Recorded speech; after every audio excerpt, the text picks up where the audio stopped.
welcome to this week's Three Legs, Four Wheels F1 podcast. It's Paul here with Dan. Chris. Lee. Spain then. Yeah, it was a race. Yeah. First lap was interesting. First lap, well, I don't know. I think the whole race was interesting. First lap was interesting. Yeah, the first lap was interesting, but I think the whole race was interesting. It wasn't as interesting as we've been spoiled for. No, Dan's shaking his head, and I disagree with him because I think that 2018 we've been spoiled. We've really been spoiled with races, like the drama and the stuff that's been happening, and we still had a bit of drama going on in this race, with stuff that we'll talk about as we're going through the review. But I mean, you said it best at the end of the blog. First average race of the year. Yeah, and it was it wasn't a processional race. There was overtaking going on. There was drama and stuff going on. There was that strategic game of chess, but it was there was just lit. It was because your win was pretty much locked out, wasn't it? Yeah, it was a normal-ish race for a change. Because we haven't seen any of those yet this year. But I think realistically, we probably won't get that in Monaco because Monaco's Monaco. It's always a bit different. I mean, it's professional. It's processional in its DNA. But I do think that Spain might be more indicative of the majority of the rest of the season as a whole. Yeah, I think so. Not just necessarily Mercedes running away and hiding, but we're not going to get the same level of shenanigans that we've had so far in the first four races. Well, we've had some WWE races, haven't we? Oh yeah, fully. Oh. Yeah. Baku especially. Yeah. Yeah, I mean, we're only saying that Spain was the first average race of the season because Sochi and Baku have swapped places. Saying that, Grosjean did turn heel this weekend. Oh yeah, full on heel turn. And I think we start with Haas, don't we, on the list? Yeah, we do. So that first lap incident then. Oh God, are Grosjean's days numbered at Haas? Well, I said after Baku was the last race, wasn't it, before Spain? I said after Baku, the way he reacted to his crash and when he was sat at the side of the track and stuff like that, that he looks like a man under pressure. And what did he do straight after the crash this week? But that crash to me seemed like the crash from somebody that was under pressure. Qualified well, did all right, all the way up to Sunday, and I don't want to put any part of the blame on his teammate K-Mag, but I mean, from the onboard of Grosjean's footage, he panicked a bit because K-Mag drifted over sort of towards him a little bit. Now I don't think they were going to have a coming together, but he just lost the back end of the car, which is fine. You can. We saw Alonso snaking around a little bit as well, like going into turns with cold tyres. Nobody was massively confident on the new track surface. No, which is that's. But everyone was in the same boat, and that's okay. But when you have a spin like that, I don't understand why you'd floor the throttle with so many cars behind you, and try and rescue it rather than just run wide a little bit. First lap, oh crap, I've run a bit wide. There's a runoff area there. Come back onto the circuit. You'll be fine. Yeah. Don't spin your wheels up. Come back across the track and take out, luckily, only two other cars. Are we seeing the careless Grosjean again from back in the Lotus days? Careless Grosjean, now there's a feature.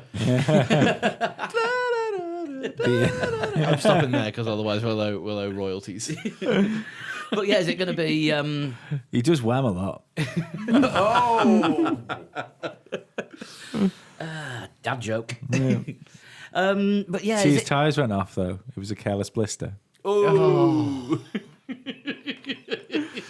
I'm done. It's okay.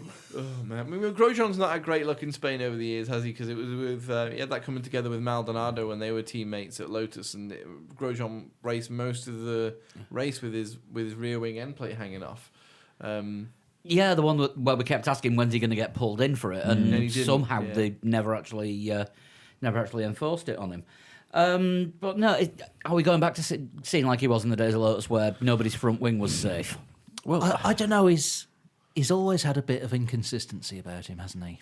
but he stopped being crashy. He stopped being crashy for a while, and then he's had a couple of crashy races, But they've been stupid crashes. Yeah, this is the thing. It's under pressure, thoughtless Grosjean.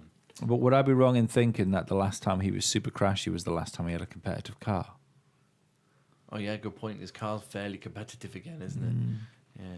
It does seem to be because it was Not only his car, his teammates competitive as well. Max, not Max, sorry. Magnussen's looking good.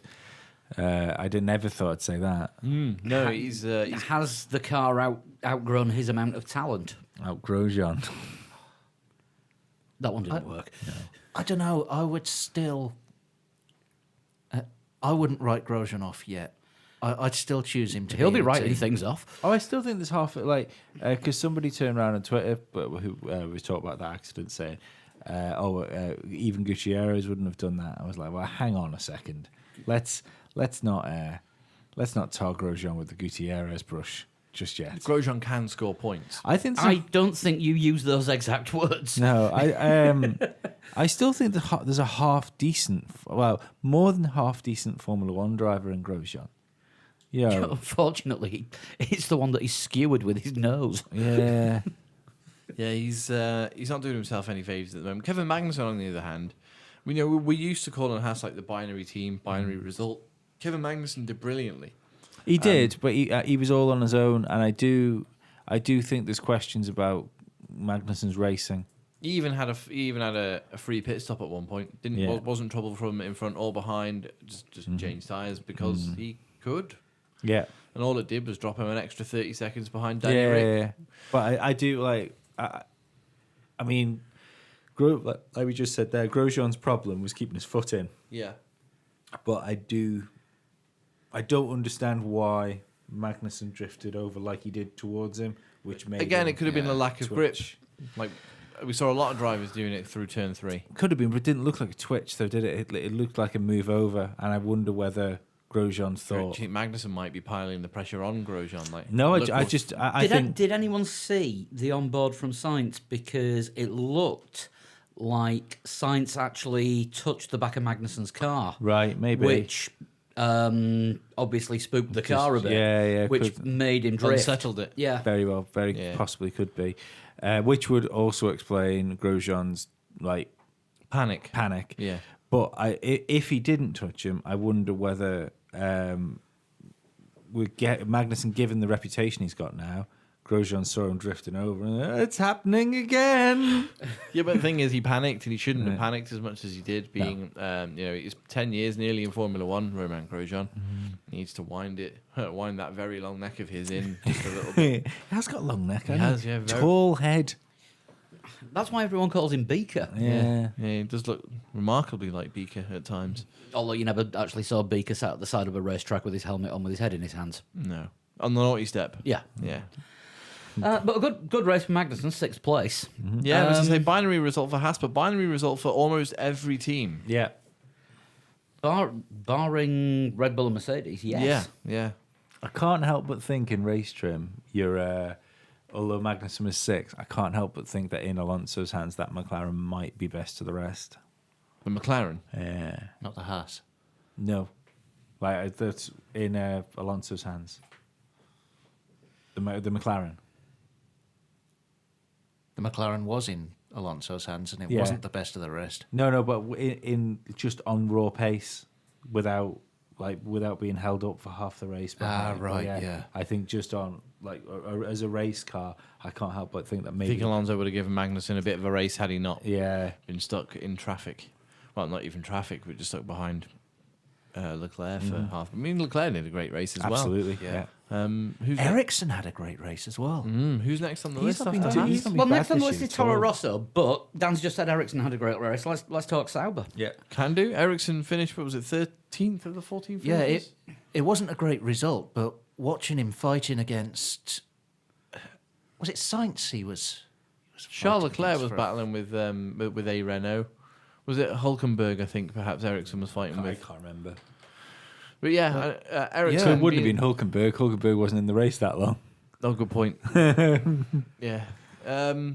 Ericsson was... looking like a racing driver. Yeah, that Sauber is okay. It's not, and it's not the dog that it was last year. It's got that this year's Ferrari engine in it, which I think helps it an awful lot. Yeah. But this is Barcelona's a chassis circuit. There's nowhere to hide. If your chassis is terrible, it will show at at Barcelona, and I think Sauber- that Sauber, it's a midfield car now. Yeah, they put an okay-ish performance in. I think did they get 1 point? Charles Leclerc? Yeah, Charles Leclerc finished 10th. Come on, that's 2 races in a row now. Leclerc's got a Sauber into the points. He's looking good. Like he'll be in that pass probably next year. Pass or maybe you might leapfrog into the Ferrari if he carries on like no, this. Too soon for that. Too soon for Ferrari. Don't forget, Ferrari never take young drivers. I think 25 is the minimum age for Ferrari. Ferrari said before, haven't they? They don't make championships; they hire them. Ferrari Make don't. champions. They hire them. Yeah. Yeah. But no, I mean Sauber, massive turnaround from last season, and as you'll hear Craig Scarborough's thoughts on it later, Yep. things are looking up for them all the way through. Toro Rosso next. A crashy weekend for the team. Yeah, I'm really surprised that Hartley wasn't injured in that accident that he had in FP3 on Saturday morning, and B that the chassis wasn't damaged and they managed to rebuild the car to get it out to race on Sunday. As soon as I saw it getting, or 2/3 of it getting craned onto the flatbed, as the engine fell off, it's like that chassis done. Surely, Yeah. You know, bring back the T car. That's the only chance he's got of racing this weekend. And for a moment, I felt so sorry for his mechanics when I saw a Toro Rosso being Haased. And then I realised it was Gasly, not Hartley. Yeah, but because of course Gasly was an unfortunate recipient of the Grosjean smokescreen. So yeah, it was Grosjean's got a penalty for that now, though, hasn't he? three place grade penalty for Monaco and 2 points in his licence, which I think takes him up to 5. How many for a ban? 12. Over 12 in 12 months. So he's not quite there yet, but I don't think they bothered penalising him for what happened in Baku. I think his shame was enough. Yeah, crashing under the virtual safety car. Was it, no, actual safety car. The actual wasn't safety it? car. Yeah. Talking of the safety car, God, Bernd Mailander, he should renegotiate his contract and get paid by the lap. He was out in all 3 support races on Sunday. He actually had to do laps in GP3, F2, and the Porsche Super Cup. But it was wet, wasn't it, when the GP3 went out on Sunday morning? Yeah, and it was starting to dry by the time of F2 and the Porsche Super Cup. The drivers are just shit. Yeah. I didn't I'm even sure they'll all realise. appreciate you saying that, Paul. Well done. I didn't even realise that the Porsche Super Cup was televised until this weekend. I thought it stopped supporting F1. If They I'm never used to show it live. They'd occasionally show it last season, but every week before every race, they'd always show highlights of the Monaco race, and they just did that all the way through the season from the end of May onwards to just the Porsche Super Cup Monaco race. Yeah. It wasn't particularly interesting. Can't we just Moto 2 and Moto 3, F2 and F3, and that can be the support races? Yeah, exactly. Yeah, for the whole season. Yeah. Yeah, but no, Porsche Super Cup, apparently it's a thing that has to happen because all these rich, talentless drivers are paying to be there. I suppose so. Yeah, half the money that comes from sponsorships probably in those cars. Yeah. Funnily enough, there were about 3 or 4 BWT sponsored cars in Was that. there? Yeah. Yeah, I think a BWT driver won it. It looked like a geography teacher. Gentleman races, they're not there for Formula One weekends, are they really? No. That's 50 years ago, maybe. Yeah. Saying that, it's pretty cool if your Sunday club races a Grand Prix weekend. Renault next. Hülkenberg never does well in Spain. He's never got through to Q3 In Spain? in Spain. And the last time he went out in Q1 was Spain last year. Oh, right, okay. He had a bit of a power issue, didn't he? Yeah, at one point in Q1, it was something like 22 seconds off the pace because there was just something not there and he didn't know what it was. And Daniel, Yeah, TV interview. Yeah, best moment of the weekend for me was his interview with Lee Mackenzie on Channel 4. And she said to him, it looked like you had a bit of a problem with the engine. Were you down on power in Q1 there? And Hülkenberg, obviously going for the Vettel approach of being the funniest German around, said, I just didn't fancy it. Which, of course, turned out to be a terrible decision after, because he was Yes. in Grosjean's line of sight when line of sight or line of fire? both. Like smoke screen, the Grosjean smoke screen, we should call it. Yeah.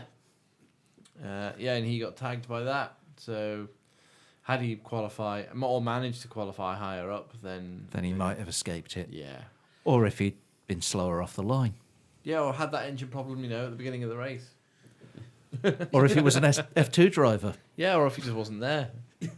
Or if Grosjean wasn't there. Exactly. That would solve everything, wouldn't it, if Grosjean wasn't there? Yeah, pretty much. Carlos Sainz in 7th. Anyone notice, Dan obviously wouldn't if he was watching Channel 4, but did anyone notice Martin Brundle turning into Alan Partridge? Carlos. Yes. Oh, yeah. Full on Partridge, just trying to get hold of Carlos Sainz. Also, can I be one to point out that the grid walk with Durista and Lazenby was much better than with Martin Brundle. I think people have just started to avoid Brundle or Brundle spotters whenever they see him. But with Duresta and Lazenby, when they're unsuspecting. Yeah. They don't usually talk to people on the grid, but when they start doing it, they can catch people by surprise. Brundle's been doing it for 21 years. He can't do that anymore. Yeah, I did notice that he was walking down the grid and sort of chased Carey, changed direction very quickly to walk away from him. Did you have to chase him? You're on fire tonight. I know.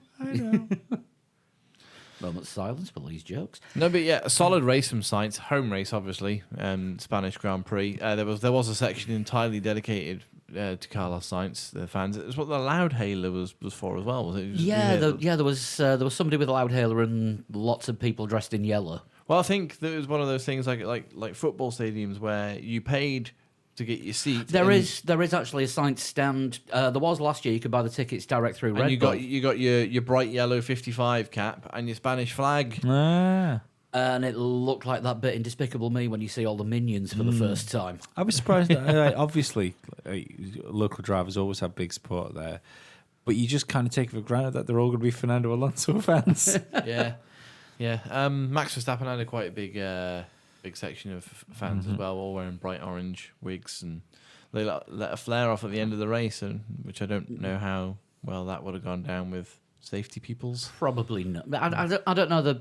No one could have a problem with a load of smoke being across the circuit, could they? Well, they did it at the beginning of the race. Yeah, the beginning of the race, they wasn't too keen on it, were they? You watch a Spanish or an Italian football match, and there's flares and smoke bombs going off in the crowd all the time. Yeah, but no one on a football pitch is driving at 200 miles per hour. That is true. If they are, I'm watching the wrong football matches. Yeah, absolutely. Yeah. But yeah, Sainz is doing great in Renault. I mean, they are now wondering what to do about him for next year. Yeah, I mean, he's I don't know that he's now doing great. I think 7th was probably about right for Sainz. Fourth best team. They are in the championship at the moment, but I would argue that in Spain, the Haas was probably the 4th best car. But obviously Grosjean decided he was going to do something else with his. 4th best car and the 20th best driver. Yeah, absolutely. That equals 0. Actually, no, for the weekend we'll go 21st because Kubica did FP1. Good point. Yeah. And lost my train of thought there. But I'll throw some smoke across your tracks. Do you know what? I'll entertain many types of bullshit on this podcast, but I will not. I can't have Grosjean being rated under Stroll. By any stretch of the imagination. How about Sorokin? It's still yet to be proven. Yeah. But no, the point I was going to make was I think Sainz is slowly finding his way into the Renault team because Hülkenberg has really had the better of Sainz early doors. But Hülkenberg did have that qualifying problem. Yeah, that's what I mean. So history would say that Hülkenberg were given a working car. I think Sainz put that Renault in the proper place, proper place, to be honest with you. But yeah, again, another binary result because of a DNF. Yeah, one out, one in the points. Let's do a team with 2 finishers. Williams. Yeah, both cars finished. That's the positive, you could say. Yeah. Have they finished now? Fairly good race for Stroll. We was just outside the points, wasn't he? I think Stroll. Stroll was 11th. Yeah. Yeah. Bear in mind, he got a point in Baku. Sorokin was last and was only 20 seconds away from being lapped by Ericsson, who was in 13th. Must have had a problem. I can't believe that's because he stopped for the smoke screen on lap 1. Yeah. Well, He pitted at the end of lap 1. Yeah, but he'd have got bunched. It was under the safety car. So he'd have Didn't had he have chance an to off, catch though? up. Didn't he have an off? I didn't see him having an I off. thought he had an off. It's just fucking... I mean, who knows? Oh, was he the one? Was it him who had a little tiny spin under the safety car? No, it was Danny Ricciardo. Was it? Fucking Max Verstappen hit him. He did. That's what happened to him. Ah. Yes, Max Verstappen actually ran into him. So Yeah. Max carrying on the tradition of hitting another driver at every race this season. But yeah, Sorokin, I don't know, did he need another year in GP2, F2? He's been in GP2 for years. Yeah, no, I don't think we can be... It's not a youth or inexperienced thing, is it? It's I think just- he's better than Stroll. I think he's a better driver than Stroll. he just hasn't had a chance to prove it. Yeah. I also think, I mean, because don't forget, this is Stroll's second year in Formula One as well. And, you know, Sorokin's come up and he's been given this fucking car that's not only like, it's not just a slow car, it's a bad car. It's a scary car. Yeah, and We'll be talking about that later. yeah. but- So I think I tweeted up. I mean for Stroll as well. I don't think we can rate those drivers because of that car. Yeah. And given the fact that Stroll's got, like you say, was 9th, maybe if that car had progressed and he had a half decent midfield car, maybe he's progressed. Yeah. Yeah, we can't see it. His crash in qualifying, I'm all for that because he was trying to outperform that car. Yeah, you got to crash every now and again. Yeah. You know, you can't if you're not He had absolutely nothing to lose there. if you're not making mistakes, you're not pushing hard enough. We Yeah. saw that with Charles Leclerc in Bahrain, and you know we see it with other drivers making But small free mistakes. practice is the place for mistakes, not qualifying. But if he'd hung it out and got it around the track and scraped himself into Q2, Yeah, that would have been legendary. yeah. The problem was when he had that crash, he just kind of ran out of track and ran out of grip. But Don't forget as well, Robert Kubica did FP1 and was 1.2 seconds ahead of Lance Stroll. All right, they were 19th and 20th out of 20. yeah, Now, we're going to be talking about the Williams aerodynamic stalling with Scarbs later. yeah, I predict. you're genius. Well, we'll see, won't we? But do you reckon that this sort of problem that the Williams has got, where at random points on the track it'll just lose all the downforce, do you reckon that a more experienced driver can cope with that better than a newer driver? It appears to be the case at the moment, doesn't it? That Well, is that why Kubica can be so much faster than Stroll? Or is it just that Kubica is a much, much better driver? I would say Kubica is a much, much better driver because he's more experienced. And can handle things like that better. I'd be He's interested. also done though. rally driving in the past as well. I'd be interested to see whether his times were not just as quick as like the testing, but were as quick as the quickest laps. Do you know what I mean? Yeah. But Martin Brundle turned around and said when Stroll crashed, he'd never seen somebody crash like that on that corner. And especially given what we've spoke about this evening, I don't... will speak about. might speak about, possibly. Will and have going to be... That again. When you've got somebody like Martin Brundle that, 9 out of 10 times he's seen it in Formula One. If it's a crash, he's probably done it. Yeah. And he says he's never seen something like that before. Then I've got to put that down to car. There's been shit Formula One drivers before. Yeah. So and talk about the stalling issue, that kind of makes sense, doesn't it? Yeah. That all of a sudden he's just There was grip lost there, points and of now there downforce. isn't. Yeah. Yeah, I've made this corner on every other lap. Yeah. Why shouldn't I make it on oh, shit. Yeah. You might... Yeah, it's... Williams, it's just that hard to tell this season, and they need a new car. Have I just been back in Stroll? Ah, Have I just been? yeah, you have. I Which knew is why I'm a bit confused. I knew the face turn was coming. We'll move on to Force India. Esteban Ocon, first time he's retired when it hasn't been on lap 1. Yeah, engine of smoke, wasn't it? So he Yeah. was told to pull over and stop the car. Lap 40 or something, I think he retired on, which is, as Paul just said, Ocon only retires on lap 1 whenever he retires. So, for a car to let him down is unfortunate. I think he was on for, possibly scrapping for that last point with Charles Leclerc when he retired. But didn't make it. Perez, where did Perez finish? Perez finished 9th in the end. So a couple of extra points for Force India. They just need to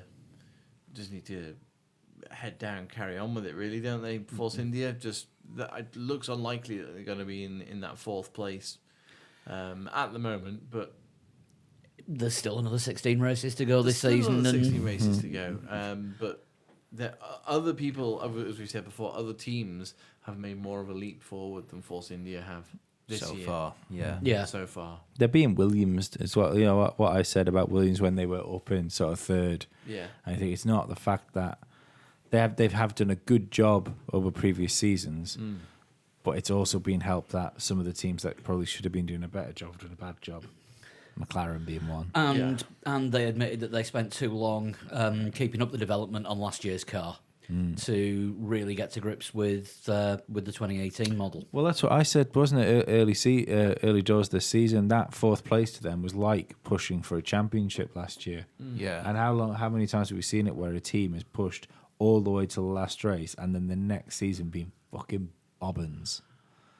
Jordan used to do it all the time. They were up and down like nobody's business. Ferrari and Jordan became Force India. Well, yeah. Ferrari and McLaren did it, didn't they? After 2008. Yeah, pushed so hard for the championship that they ended up compromising their 2009 cars. Which was fine. But Force India and Red Bull, I think those two teams are very, very good at the development race. Yeah, there's clearly some brains in there. Yeah. Start really badly or start relatively badly and end the season looking really strong. Yeah. They know what to do to catch up at least. Yeah. McLaren next. Fernando in 8th in his home race. That old adage that your home supporters give you an extra 10th. Yeah, when he qualified 8th, and when he qualified 8th, he made a joke that my average recovery is 6 places, so P2 is possible tomorrow. Yeah, he wasn't being serious; he was having a joke. But and unfortunate rare retirement for Stoffel Van Dorn. Again, looked to be mechanical or something. well, he was well off the pace. He was off the pace, and then the car just they didn't actually say what it was. It just stopped, conked out on him. Yeah. Didn't seemed power unit related, didn't it? On a replay, I'm pretty sure Martin Brundle pointed out that it looked like it was a transmission. Channel 4 thought it was something transmission-y. I missed that bit. Because he changed gear and all of a sudden everything shut off. Yeah. And it was when he went to change gear. So he was going through the gears on his flappy paddles. And they told him not to change gear again. It still had power, but it didn't have any drive. Yeah. At least That's like my soul. Got the power. I got no drive. I mean, it's probably the biggest McLaren failure that we've seen this season. Yeah. Which is good because we've got 5 races in without seeing a car shut down on someone. Yeah. So at least they can take solace in that. But I mean, we've got a lot to talk about with McLaren later with the upgrades. Yeah. Kind of pimping the rest of the show. We've not even started properly Yeah. yet. Not really much you can say. I mean, Alonso was hampered by the tyres that he had to start the race on. Yeah, he had to start on the super softs, whereas every other driver started on the softs, apart from Marcus Ericsson, who started on the mediums. Yeah, because he could only scrape into the top 10 by doing Q2 on the supers. Yeah. And that just put him on the back foot for the whole of the race because the super softs just do not work on the new surface there. No. And his earlier pit stop put him behind Charles Leclerc for a large portion of that race, and he found it very difficult to pass and McLaren found it very difficult to pass the Sauber. Yeah. More to the point, somebody managed to defend successfully against Fernando Alonso, which that goes a lot in Charles Leclerc's favour. Of course, successfully and cleanly. Again, that was very good racing. There. I think he was. So this isn't taking anything away from him because I think he was my driver of the day actually, but I can't help but think that's more to do with the power deficit between the Ferrari engine and the Renault engine, and the fact that these cars can't overtake each other very easily. Yeah, the Alonso did eventually get past, but he had to really think about it. He didn't have to. Leclerc did not make it easy for him. No, he had to really sort of think. Okay, well, I'm going to have to be creative through certain corners and sectors. To but that's for me. I think with the power deficit, it would have been like any other. Like a Red Bull versus Kimi Räikkönen. It would have just been a DRS down the main straight, wouldn't it? Yeah. Yeah, but Which we saw him use a few times, and the extra grunt just wasn't there. yeah. And yeah, I mean, a lot of that is the Ferrari is a lot more powerful than the Renault. But again, at the end of the race, Alonso seemed okay. Seemed fairly pleased with an 8th place. Thought that was about where he should finished. I think he's probably buoyed by the fact that the car looks a bit more competitive. Yeah. You know. Yeah, I'm not used to all this. Not used to all this upbeat Alonso. I'd forgotten what it was like. Well, we had Sad Fernando last year, didn't we? Yeah. Yeah, Played out brilliantly between Dan and myself. yeah. We're gonna have to sort of find some happy music, and we'll look for happy radio messages. Happy Nando's. Yeah. Although to be honest, he was asking about the weather a hell of a lot. He wanted it to rain just as Yeah. much as Lee and I wanted it to Yeah. rain. We had money on Alonso to do well on that race. I took Lee's tip as well. Did you? Yeah. I took Flood's tip. I didn't bet. We all lost That money. was the responsible thing to do. I also stuck a sneaky tenner on Daniel Ricciardo at the beginning of the race for the win as well because he was 30-1. Yeah. Bet responsibly. Ferrari next. Or frequently. Ferrari next. Yeah. Kimi going through 2 power units in one weekend, or what looks like it's going to be 2 power units. Yeah, at first when he sort of dived towards the pit lane when he was under pressure from Max Verstappen, I thought, oh, hang on, is he made an error there? Because it looked like he went to go over to the pits to make a stop and then changed his mind, but it was too late. Verstappen had already gone past. And then he lost about another 4 or 5 places. Yeah. And then Did one more lap, brought it round into the pits and retired. Yeah, 'cause, I mean, they told him to turn off the car and park up, and he actually managed to crawl to the pit lane. But no, he lost the first power unit in FP2 on Friday. Yeah. And that was a complete replacement, I think, of all components. And then something else goes wrong on Sunday. Penalties soon. Yeah, they may have reused a part from that power unit from Friday that maybe wasn't up to 100%, but they thought they could probably get it through the race. But it goes to show, doesn't it, Raikkonen's experience when he realised he had a problem, getting out of the way of a car that he knew was a lot faster and right behind him, rather than being like, oh, what's going on here? The whole panicking sort of racing driver thing. He didn't panic at all. Raikkonen's been a racing driver. Okay, he had a few years away. See, what he should have done is thrown his car to the right and threw his foot down on the accelerator and Right into T-boned Max. them. Yeah. That would have been No, the problem Grosjean was his method. foot was full down on the accelerator. There was just nothing behind it. Vettel in 4th. Ferrari took a gamble with that pit stop. Ferrari tried to do in Spain what they did in Melbourne under the virtual safety car in Melbourne. So Vettel came in to try and take a stop, but because the other drivers were so close to the delta, they could basically hammer it down the straight to get to their next point of delta. So it's taking a pit stop wasn't actually quicker than the virtual And safety it was held car. up in the pits by a Force India as well. Yeah. You had to because they wait couldn't for let him go Perez. for an unsafe release, which is why he was static for 5.6 seconds. Yeah. Well, there's another story to this, though, to the Ferrari pit stop. So he lost a place to Bottas and to Verstappen as well. Yeah, but there's the story being that apparently Mercedes kept putting loads of commands out to Bottas and Hamilton Yeah. to insinuate that they were two-stopping. Yeah. Although they were having an extra stop. And They did say that to Bottas in the race, didn't they? We Yeah. heard that on the television. But we heard one, but apparently this was a running theme all the way through the race. And during the safety car, the Yeah. Mercedes mechanics all stood up in the pit. They'd unhooked a load of tyre warmers from They had the no wall. intention of doing it, and Ferrari fell for it. So we're back to last year. Pit stop mind games. Yeah. Because So you're not allowed we- to come out into the pit lane. You can't that's come out it. to the pit lane, but you can do what the hell you want in the confines of the garage. Yeah. And if that includes getting the mechanics to stand up and take the tyres down off the racks, Do you Do you know, I kind of wish you could just come out in the pit lane. It has been done this year, hasn't it? Yeah, but I don't see, like, I know it's safety reasons. I would say, it's unsafe having people having them come out at random times in the pit lane. Surely it's safer to have them come out in the pit lane when they know there isn't a car going to come at them at 60 miles an hour. Well, they know that their car isn't going to come at them at 60 miles an hour. They don't Yeah, know you- about anyone else's That's the car. thing. I mean, imagine if somebody had tried to fake a pit stop at the beginning of Baku, end of the first lap. Yeah, Then all of a sudden, here comes Alonso on two wheels, like snaking it down. Yeah. the No, pit yeah, lane. but if you're doing a fakey pit stop, you're in no more danger than if you're doing a really pit stop. That's true, yeah. But So- if you're doing a really pit stop, then you're stood in the danger zone for a reason. Yeah, but I mean, don't forget, Ferrari used to do it all the time, and Benetton before them. yeah, It's the Schumacher, Braun, and Byrne dream team. yeah. It was them three that must have come up with that, and they got pulled for it on countless occasions, Yeah. and that's why it's illegal. I just think it's cool. And the heel turn happens again. Maybe. No, I agree that it's cool. Yeah.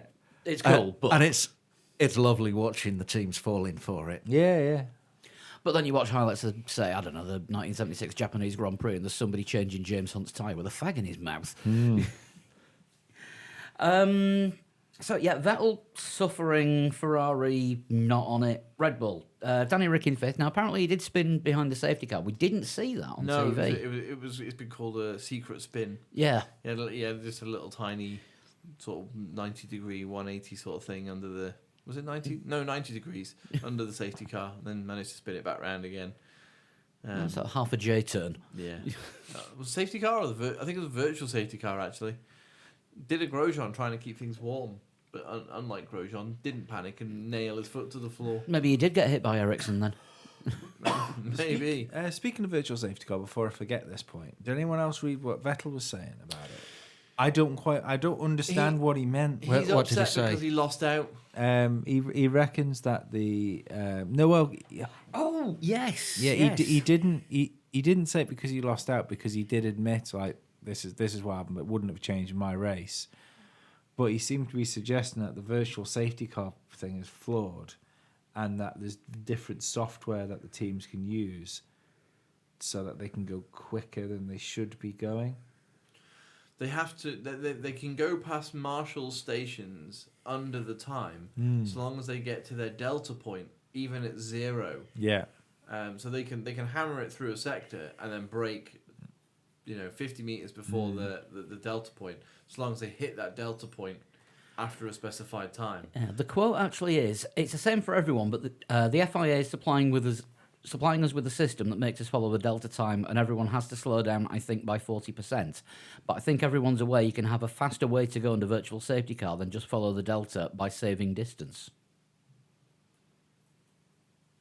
I'm not entirely sure how that works. So I don't By understand. saving distance. Yeah. So corner cutting, Possibly. going off Maybe. the racing line. Yeah. I mean, as long as you're within track limits, that's okay. Yeah, of course.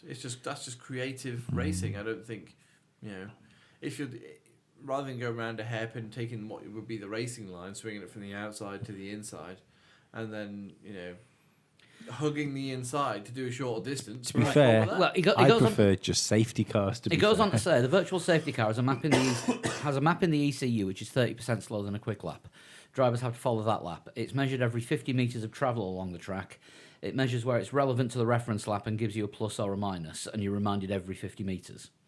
They're allowed to go negative quicker than the reference time, but as long as they are positive once in each marshalling sector and at the safety car 1 line, it's okay. So So you can hammer it around certain bits and then make sure you're, or you could choose if you wanted to. That last quote came from Charlie Whiting. Yeah, you could be well positive of the time, and then because you're 3-4 seconds positive of the time, just hammer it down the straight. Yeah. To 3-4 seconds. Well, I've eaten that up quite quickly because the next sector I've basically done racing speed through that sector. Yeah. But it's measured between marshal posts, not between like the sectors we see on the TV. Yeah.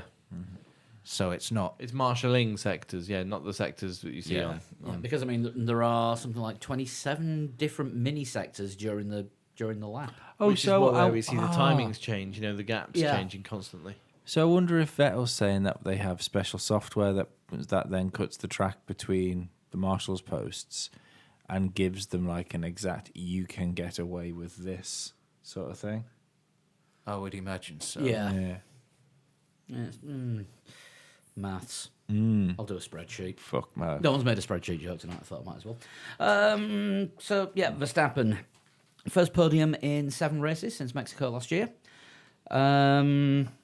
Not hit anyone. Well, he did. He hit Sirocco. Sorry. First race where he's not hit anyone this season is yet to happen. Yes. Trying to get the words out. And Summer Sirotkin's rear wing ended up being dragged under a Force India for quite some time. Perez had something trailing under the car for the last few laps. Verstappen's end plate, I think. Was it Verstappen's end plate? Verstappen's end plate came off, and then Perez drove over it and had it stuck under his floor for a number of laps. But yeah, Max is still a little bit wild. Yeah, it seems more luck than judgment. He got a podium. It was quite lucky. He was catching Raikkonen. Raikkonen had a retirement. He was slowly catching Vettel, and then Vettel was pulling away from him, and then virtual safety car, pit stop. Yeah. Oh, check it out, I'm ahead of him now. So yeah, it was a strange one really for Verstappen. But again, much like Danny Ricciardo in China, you got to take what comes to you. Yeah. And If you're presented with a third place, take it. Bloody well have it. Yeah. And that leaves the two at the front, Hamilton and Bottas. Mercedes won too, which is something weirdly we haven't said for quite some time. Yeah. Pretty much perfect weekend for Mercedes, wasn't it? Yeah. Almost. I mean, there were Ferrari did look really good in qualifying, and I wasn't convinced up until qualifying that I thought Ferrari were going to lock out the front row. I didn't think that Mercedes would be able to do that. So for Mercedes to lock out the front row and get a 1-2 finish, okay, Vettel got past Bottas at the start, but that was Hamilton's performance was like it was Hamilton of 2014, 2015. I'm off into the distance. See you later. Yeah. 8 laps into after the safety car, 8 laps into the race, into the actual race, he was 8 seconds ahead. I'm not saying that he'd have beat him, but I do think if Bottas would have got back ahead of Vettel and not fell into third, I think Bottas could have kept him honest because Bottas has found a new level in himself, I think. Bottas has improved quite a lot. Like to the point where I think Bottas is at the same level Nico was at when he was challenging Lewis. Yeah. Just needs a little bit of luck to go his way. Yeah. Theoretically, he could be winning this championship at the minute. If he'd have won that race where he should have overtook Vettel and his tyre didn't explode in Baku. Yeah. That would have been 32 more points. Yeah. I think that the blowout in Baku might be a good thing for Mercedes because it's kind of taken him out of the championship. It means they're leaning on Hamilton. Yeah. I think that might have that can sorted. change. But at the same time, he's got the confidence of knowing that he should have won that race. Yeah. I also think that he's probably going to end up with a bit more confidence because Mercedes will probably sign him, I think, given his recent performances. It would be a massive surprise if he wasn't driving a Mercedes next year. Yeah, I mean, he just needs to not have that mid-season dip that he had last year. Ocon definitely doesn't look good enough to make a step up to Mercedes drive if they wanted to bring one of their own guys in. Yeah. Which Toto's already said. Yeah.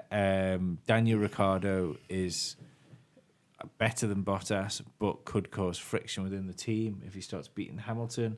I'm sure Hamilton would be happy to keep Bottas in the team because on everything, on any given day, you kind of expect Hamilton to just have that little edge over Bottas, which is kind of what a team wants, isn't it? It's like it's not an outwardly number one and number two situation, but everyone knows it is, and it's kind of not talked about. I can't think of a race, and correct me if I'm wrong here, can't think of a race where Bottas has outraced Hamilton. No, There's been I don't somewhere think he's there has beaten been. him, and Hamilton's just been having an off weekend. I think that could be a turning point, though, because one thing we also haven't seen is... Back end of last season after Hamilton had won the championship, but Hamilton has never actually performed well in a race after he's won the title that season but already. I think Dan's right. And that wasn't Bottas beating Hamilton. That was Hamilton not going out to all out to win. Yeah. But I mean, you mean like a wheel-to-wheel fight? I thought that because I'd be interested to see what happens there now. So I think if that's the case, Bottas is perfect for Mercedes with where Ferrari are now. They're snapping at Mercedes' heels. It's not like where you needed Nico Rosberg pushing Hamilton to get the best Hamilton. You need the 1-2 finishes with Hamilton first every time. Yeah. To ensure both championships. Yeah. Ferrari will be interesting next year because I think Ricciardo will be in Ferrari next year. I don't know. I don't know. Sure. I still don't think Vettel would have him. I don't think it's up to him. I don't think Vettel's got anywhere near the clout Schumacher had in Ferrari. Oh, nobody ever will have. Because don't forget, Vettel, it was only like last year, was it last year, the year before, where Vettel's performance was being publicly called into question. Yeah. So that wouldn't have happened in the Schumacher days, no matter how bad Schumacher was doing. If Schumacher was on a bit of a slump, it was always something else that was responsible for Schumacher not winning. Yeah. Bear in mind, Vettel did have a veto on Alonso joining the team, so we don't know if he's got a veto. He might have one veto on a driver joining the team. He could maybe have and if the Ferrari decide they want Ricciardo and they go to Vettel and say, we've signed Danny Ricciardo, minus your veto, and he goes, nope, veto, use my veto. Mm-hmm. It'll probably be Kimi next year. We'll be saying this until we're 70. I don't think it will be Kimi. I don't know. Like Bottas, he's had the drives this year. Oh no, I think, but he's also old now. He's getting older. I don't think Ferrari have got Vettel's a good driver. There's no doubt that Vettel's a good driver. But Vettel had the car to win a championship last year, and I still think if you swapped Hamilton and Vettel around, Hamilton would have won the championship in Ferrari. That can't go missing with Ferrari. So if you're thinking that the guy that you're fighting is better anyway, do we think Daniel Ricciardo is a better driver than Vettel? No, I do.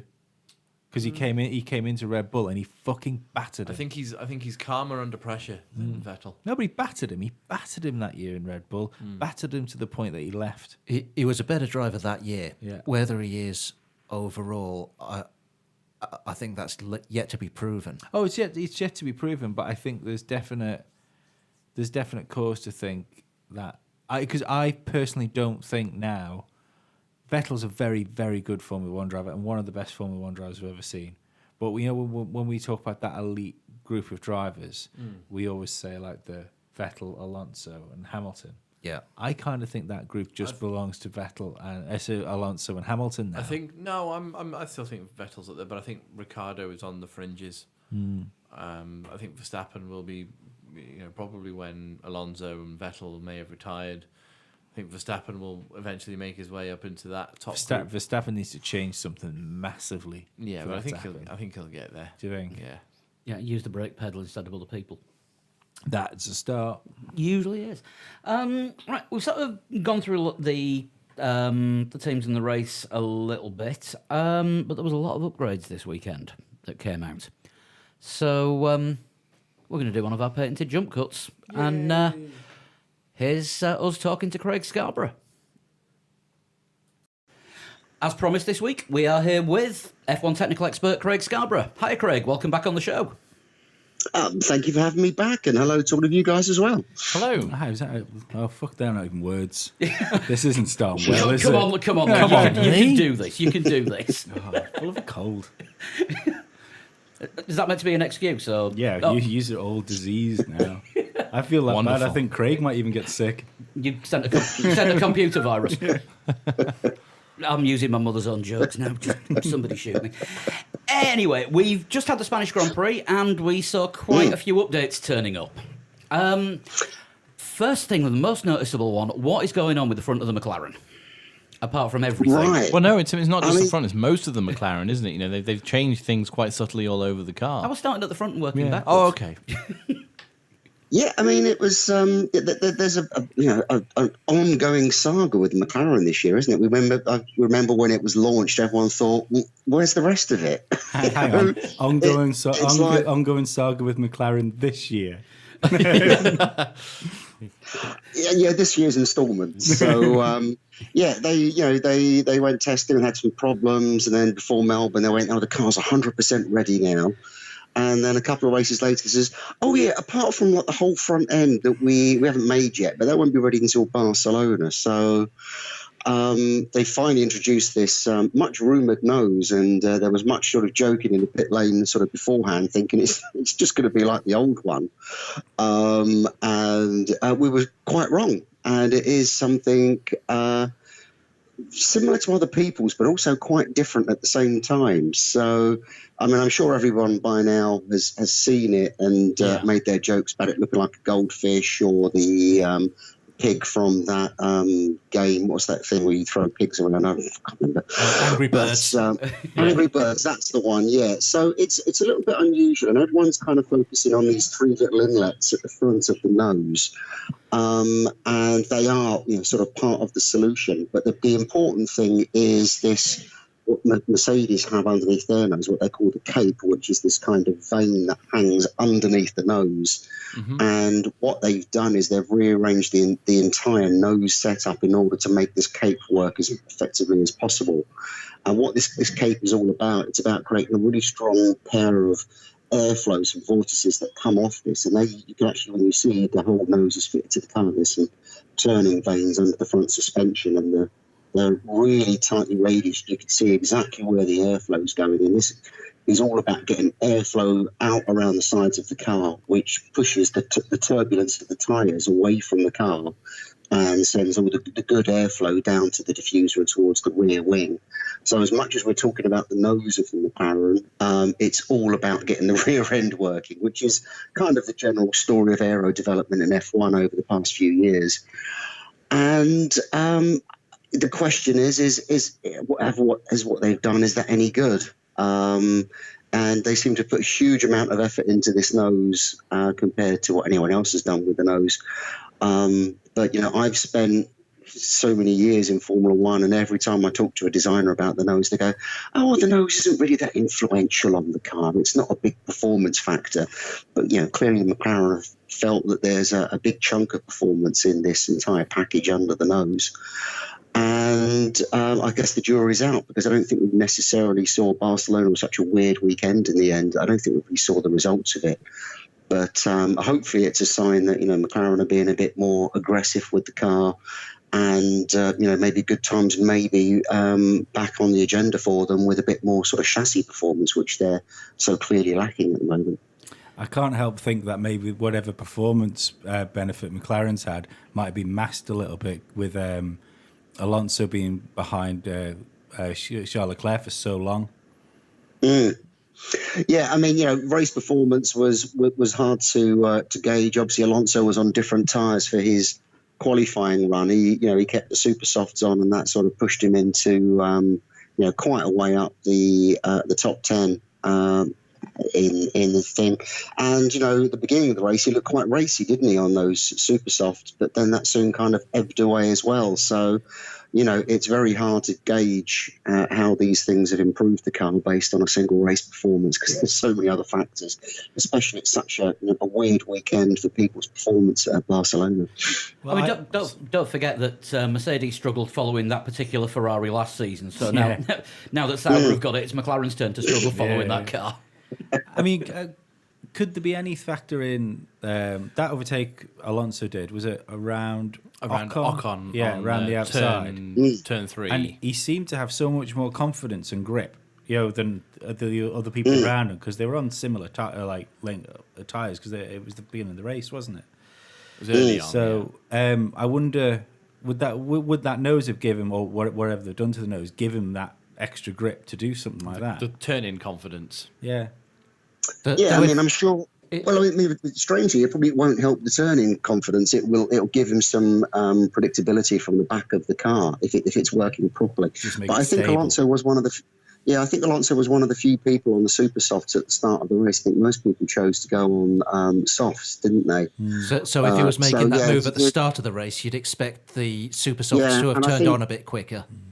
Exactly, and I think he did lose some positions in that melee around the sort of first few corners as well. So, there's sort of lots of factors in there. But, the sort of the word coming out from McLaren is that, the car has improved. That's always the word from McLaren, isn't it? Well, exactly. Yeah, you would hope that with a huge piece of development of the car on the front end and a few other little bits and pieces on the car as well would make it better. But yeah, I think again, the jury's out, and it's hard to think when the jury could come back in because we go to Monaco and Canada next, and that really doesn't tell you anything about the finer aspects of the car's aero performance. We'll know by Monza. Yes. If they've already given up and moved on to the 2019 regulations, I think that's a good sign that they will just give up on this one again. There was one other interesting thing that I did notice while we were talking about the sort of Alonso-Leclerc battle. Would I be right in saying that Charles Leclerc, or however you pronounce it this week, he was running the new spec chassis that Ericsson had in Baku, and now that they've actually got two new specs. Yeah, they're both the cars were, from what I can remember, were both pretty much the same spec. They had, a full rack of updated wings and other bits and pieces on there. And I think from the initial problems that Sauber clearly had through testing, where the car just really wasn't working at all, it's starting to come good a bit, isn't it? I mean, it's got a bit of pace, and Ericsson has put in some good performances. You've got to think that a big chunk of the performance is coming directly from Charles on that car, and being pushed around by a pretty impressive Ferrari engine this year as well. But we were all kind of expecting Sauber to be propping the back of the grid up, but they're doing a fair job, and they seem to be progressing, which is is great for the competitiveness of that massive pack that sits behind the top three. Yeah, I was going to say they've definitely done their own thing as well, haven't they, this year, Sauber? It's not really an upgrade of last year's car. They haven't tried to copy really anything that anyone else is doing. It looks kind of underwhelming when you look at it as a Formula One. I mean, the livery is beautiful, the red and the white Alfa Romeo livery. But Chris, what make of car have you just bought? I just bought an Alfa Romeo. Yeah, The aero package itself doesn't look particularly. There's nothing striking, is there, on that car really, like the McLaren nose or the Mercedes. It's strange. The car sort of lacks a bit of cohesiveness in its sort of aero philosophy, and it really is very much a shotgun idea of we've had an idea here, we've had an idea there, we've slapped them all together and hope they work with each other. In fact, there are in some strange respects some aspects of the McLaren nose on the Sauber. But yeah, somehow they've managed very quickly to kind of to recover from the rather inconsistent and rather worrying looking aero performance they had of that car through testing in those first few races. Somehow they seem to have kind of turned it around very rapidly, which is surprising, bearing in mind they've just lost their technical director. Yeah. Before the Barcelona weekend, which is no one's really spoken about that very much as to what the situation there is. But the internet has made a call on it. Yeah, I mean, I've heard different things. I don't know what the internet's saying, but I think that it potentially is a loss for Sauber. But they do have Audi's LMP team's head of aero now running their aero department as well, who's only been there a couple of months, Jan Moncho, I think you pronounce his name. But Sauber do need to get someone into that top position pretty quickly, or else they will very soon start to lose their direction. I mean, at least with Fred Vasseur running the team, he's not got the emptiest contacts list in the whole of the paddock. So No. you'd think he'd be able to get hold of somebody of decent quality. Well, you would hope so, but you have to sort of look at the potential candidates as an experienced technical director. I know Tim Goss has obviously departed McLaren. I don't know if that's someone that would be in Sauber's sight, but there isn't a big long list of people now that are qualified to take on a technical directorship in a Formula One team. It's a very small pool of people, and when you do lose a key person like Jorg, it's hard to find someone that will be able to go straight into that job rather than kind of promoting within and having someone to find their feet. Yeah, but the thing is, if they're promoting from within with the number of new staff that's been taken on, it could effectively be that somebody has just come in and one morning he's just given the job because it's just, who have we got now? Yes, yeah, and sometimes that works out. Obviously we don't know all of the personalities and the skills of the people back at the factory. They're kept, well away from the circuits and from the media. So we can only really kind of think out loud about the people that, have been put in front of everybody. But, fingers crossed for Sauber, because I think it would be good if they could, continue to be, circling in the middle of that pack that are following the top three teams. Yeah, certainly do deserve it. Williams are another team struggling this week. It's not all the drivers. The car just... I don't know if you've seen what Alex Wirtz has said, which is that they've got random aerodynamic stalling. So the car just loses downforce. Yes. Great. Which At is the random worst points. possible. It seems that it's clearly the car is inconsistent. I think what's worrying about Alex's comments is that, we've kind of had this before in previous years, as he was describing it. But this year it's like, full stall of the underfloor, which means pretty much that you lose 60% of the car's downforce front and rear. And no driver's going to keep that steady on the track. So Williams, the entire situation at Williams, ignoring the technical sides, continues to be, a big worry. They just don't seem to have the direction and the drive that, a team of that stature, of that history, really demand and deserve. And what we're seeing is, with the problems that the car have, is just a kind of a factor of the wider issues that Williams have got in terms of how they're funding themselves, how they're managing themselves, what direction they want to take, which is very sad, because we've all loved Williams over the years, and it's surprising to think they've been around for 41 years and all the success they've had. This problem they've got is pretty fundamental, and as much as they're talking about the flaw is stalling and the diffuser stalling, which basically, as I say, means that just the aero just stops working completely. The problem isn't necessarily with the floor. As we understand, it's much towards the front of the car with the front wing and to an extent the barge boards and bits and pieces. And these parts have got very long lead times. And, Williams aren't known for turning around upgrades very quickly. No. It's always been one of their, surprisingly for a company that is an engineering company, their sort of manufacturing and production has always been a little bit on the slow side. They've never been a team that throws lots of updates at the car, on a race-by-race basis. So hopefully they can recover, and hopefully it will be before the summer break, because that's the sort of timescales that they're talking about now. Yeah. We've got quite a few races before we all get a few weeks of peace and quiet in August. So, it's not looking great. And, at the same time, the drivers are struggling, and from what I understand, there's lots of disagreement at the top levels of Williams and all the various people involved in that amongst themselves as to what's going on and what the future of the team will be. And is this the sort of thing that can be fixed with a couple of new parts, or will it need an entire car redesign? No, I think it is the very big aero part. So, a front wing is a huge undertaking if that needs fundamental changing. But with these things, often what you find is that it's not everything needs to change. There's something somewhere that's causing a problem. And if you can get that specific area to get working again, everything else should come good.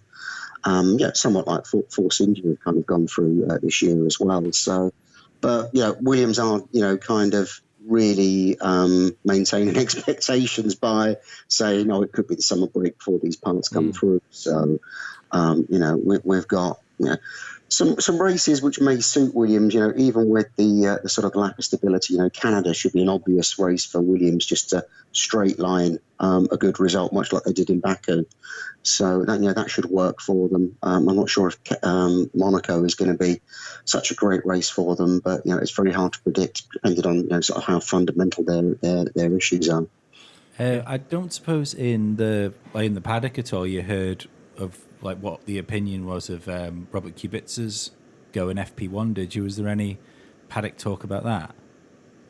Yeah, I mean, I think that it's. I mean, I'm not the greatest judge of drivers, and I must say I didn't look at the times particularly, but that it's hard to pick apart people's comments, because I think everyone wants Robert to do so well. Yeah. But from what I've heard from people, they said that he was clearly quicker than his fellow drivers. With it being tyre corrected and all of that sort of stuff. And the people that have offered that opinion with some data to back it up, I would tend to believe. And Robert, we know Robert's a great driver. He's got the experience, albeit he's kind of been out of the car for quite a while. And then there's the other aspects of someone that the team can have to lead them and to direct them a bit, which I think would be a good thing, because all due respect to the two drivers that they've currently got, I don't think they are leaders, and they're clearly sort of lacking the experience in the direction that someone else should have. So I think Williams may have some difficult decisions coming up, and hopefully that would see Robert get some races in. A good news story might just be good for morale, I'd imagine. Within the team, some good press. Exactly. There's lots of aspects to what makes a team successful, and people just being G'd up by something, it will always somehow produce some fantastic results. So, maybe putting them in the car is an option. But then, you've got two very well-funded drivers, and dropping one of them, even if it's just for a few races, wouldn't go down well with the accounts department, I would imagine. I imagine paying salaries is quite good for morale as well. Exactly. There's a difficult situation at Williams, and again, it kind of goes back to sort of leadership and direction across the team as a whole, which I think it really is the issue there. That's kind of fundamental, underlying all of the other things that you might want to talk about the team. Did Williams actually bring any major upgrades to Barcelona? Because they appeared to be very understated if they were. You touched on there was. Again, it was on Force India as well. But Force India, did they always bring a big upgrade at some point early season? But again, I didn't really see anything from Force India either. No, I mean, Williams talked up an upgrade that they brought, and I think most of it was kind of centred around the barge boards and the details around that area. As far as I could see, they had the same pair of front wing specs that they've had for a few races now. But I think what you find, when I spoke to Paddy and to Andy Green for both these teams, and both of them saying, you have the ongoing development, but there's also a point where if you've got a problem, there's no point throwing other bits at the car if they're not going to be working with the problem that you've got. So, I think Williams were a bit more muted. Force India was limited as well, but they were doing a lot of work on Friday to understand this aero problem that they've got. And it's being simplified a lot down to the flow through the side pods and the Coke bottle area, and that's very much where you could see a lot of the sensors being mounted. But, Andy Green was quite honest with me and was sort of saying that there's a number of issues on the car, some of them bigger than others. Some of them will get looked at. Obviously, the big issue, which we understand to be the side pod airflow thing, but there's other things around the car that they need to sort of catch up on. And we have to remember that, Williams aren't the best funded team in the world, but certainly Force India definitely aren't. They're probably one of the least funded teams and one of the physically smallest teams out there as well. So they really have to be very careful on how they prioritise what they put on the car. And, Barcelona wasn't really a great race weekend for them in terms of performance. I think the drivers ended up putting some, obviously Perez got the result for them. But you get the impression that Force India are much closer to solving their problems than Williams are, and then obviously they can then start to crank on the performance because they had a sort of a tough winter financially, and they are still restricted as they go through the year as well. Yeah, I mean, we've seen all the rumours about the team may or may not be up for sale. There may or may not be a buyer. Vijay Mallya may or may not want X amount of money for it, which is overvalued.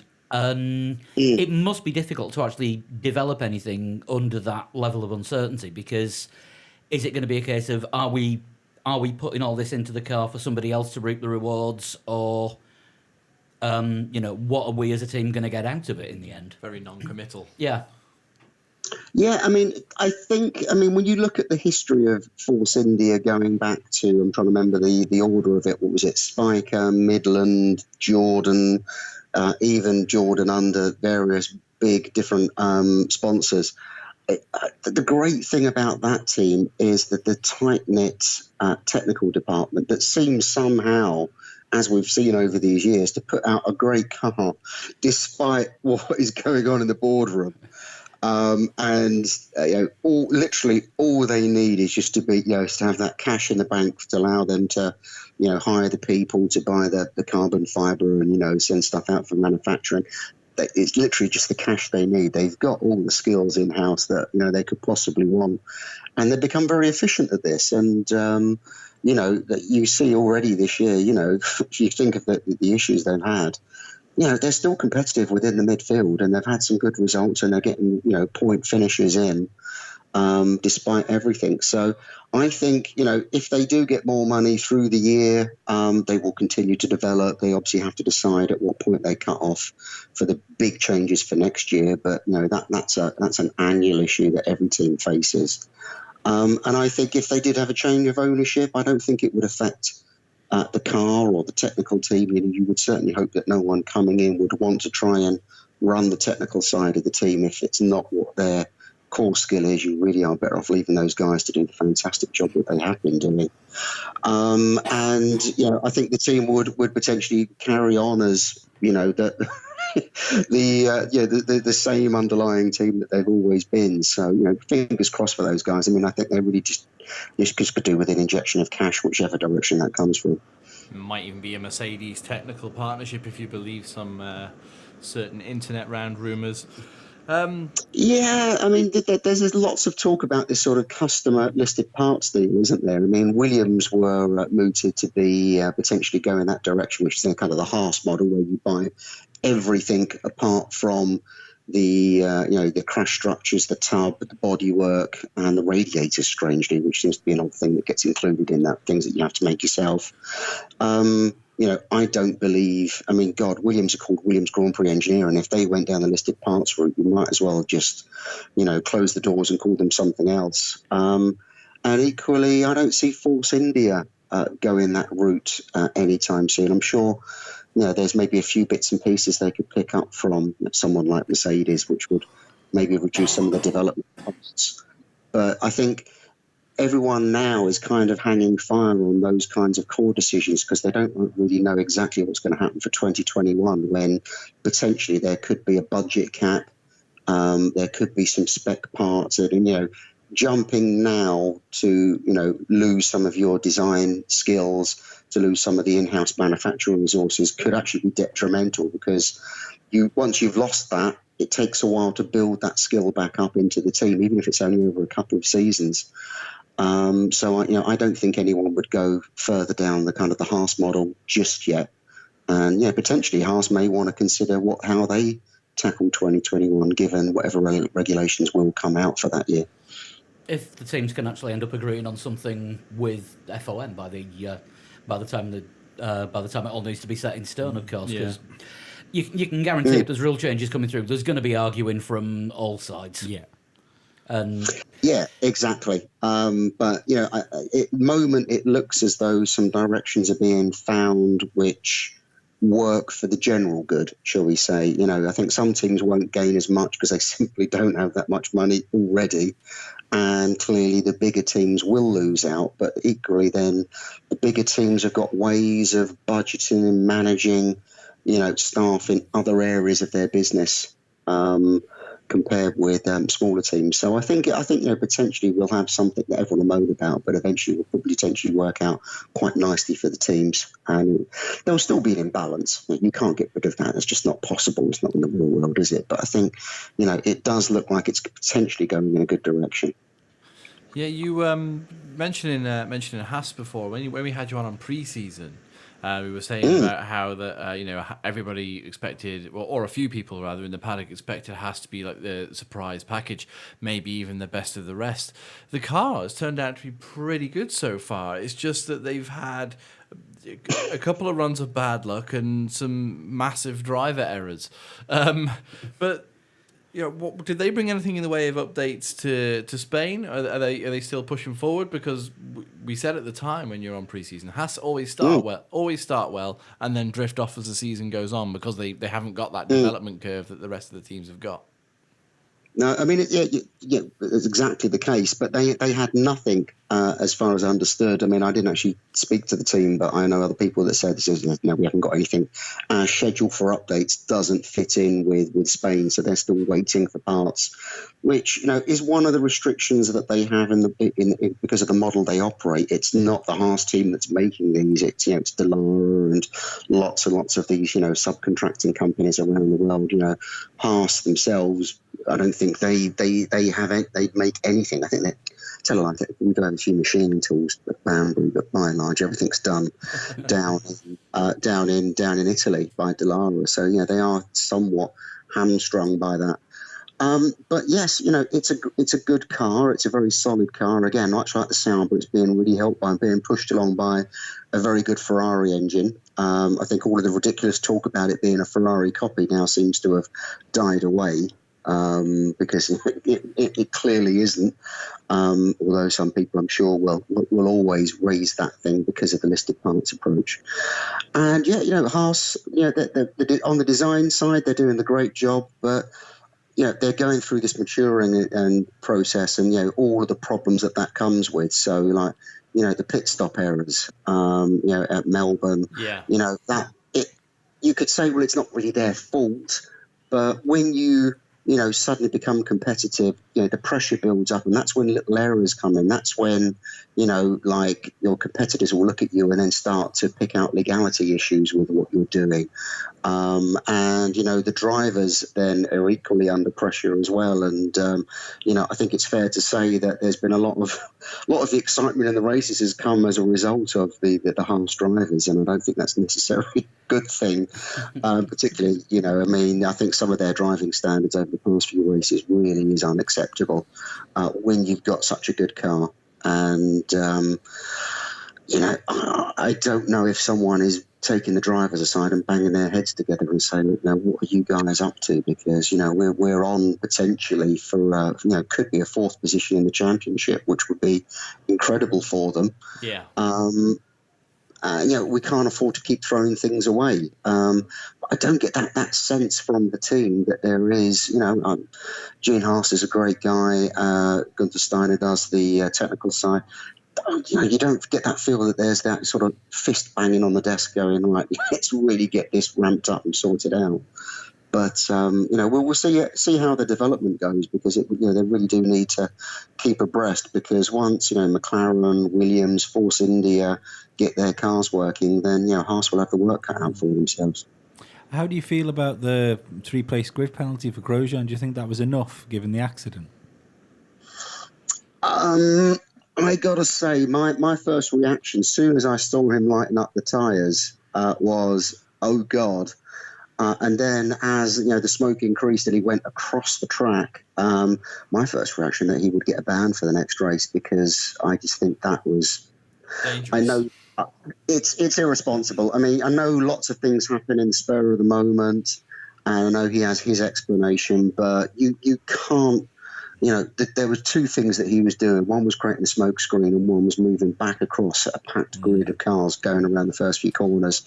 I know it wasn't preempted by his mistake, but you simply can't do that, not at this level in this sport. And we were quite lucky that there wasn't someone T-boning him through the smoke, because I mean I couldn't see where the car was, and I'm sure the people unsighted by other cars further back down the pack couldn't see it, and they just went for the grass. Some of them tagged him, some people managed to get around. It was Sorokin, wasn't it? Who basically just stopped. Just stopped. He knew he was at the back, so there was no point putting your foot down until you know where you're going. Well, a fraction either side, and Hulkenberg would have been cleaning the side of him, wouldn't he? Yeah.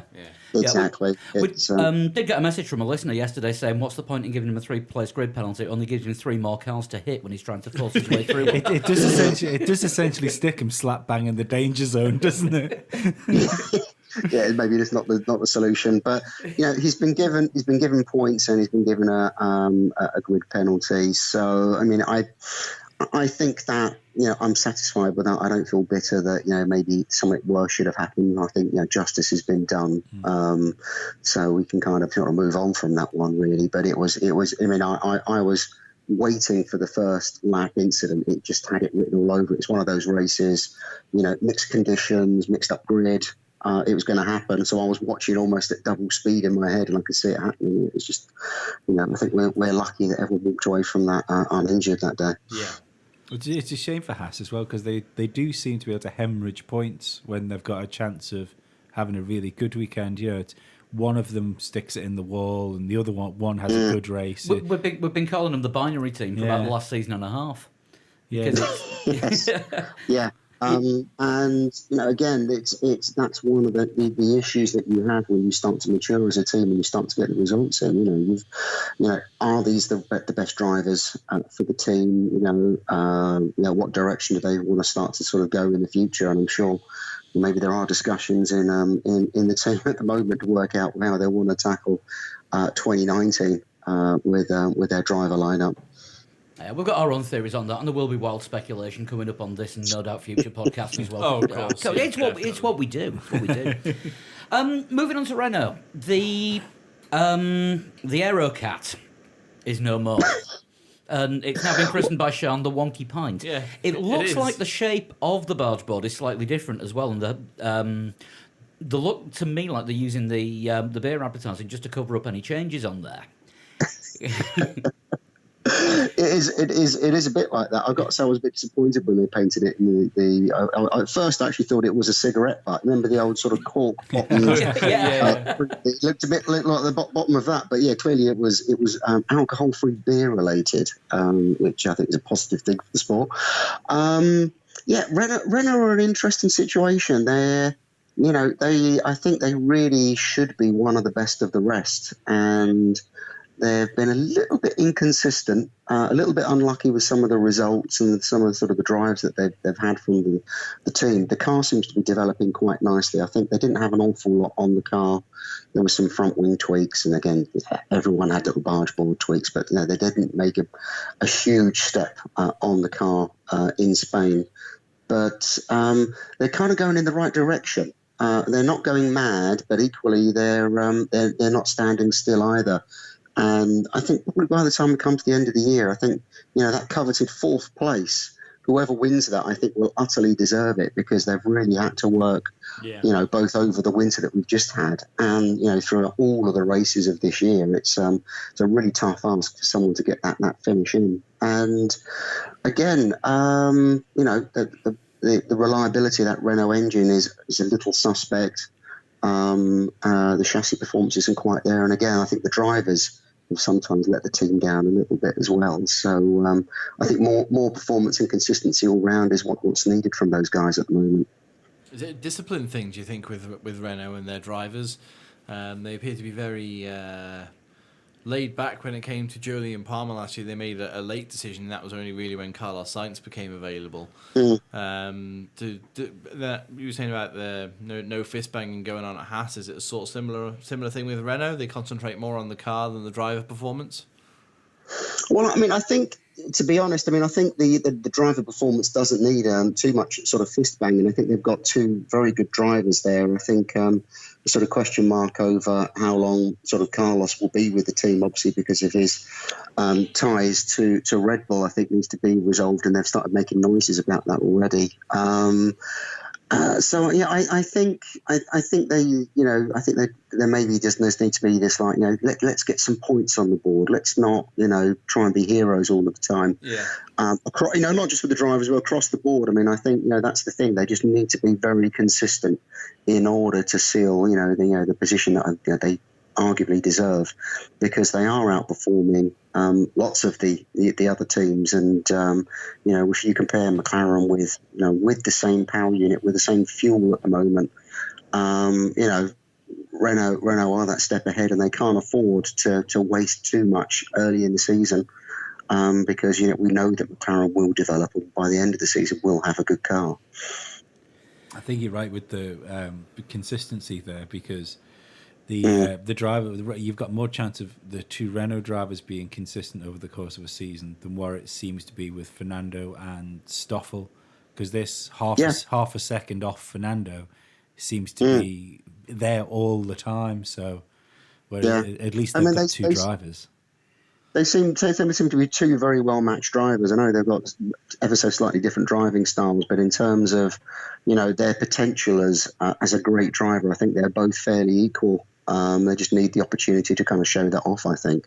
I'm no judge of drivers. I'm not quite sure how far either of them could go given a really excellent car, but I think potentially it's a pairing that works for Renault during this phase where they are kind of building back up, hoping to break into the top three, because they're probably the only team that potentially could have the funding to make that gap from, we call it the midfield, it's literally everybody else, and to get up the times of the top three teams. They should be one of the top developers as well, shouldn't they, throughout the season? The development race is famous in Formula One. Renault should be pretty good at that, given, as you just said, their funding and their history of being able to develop a car throughout the season.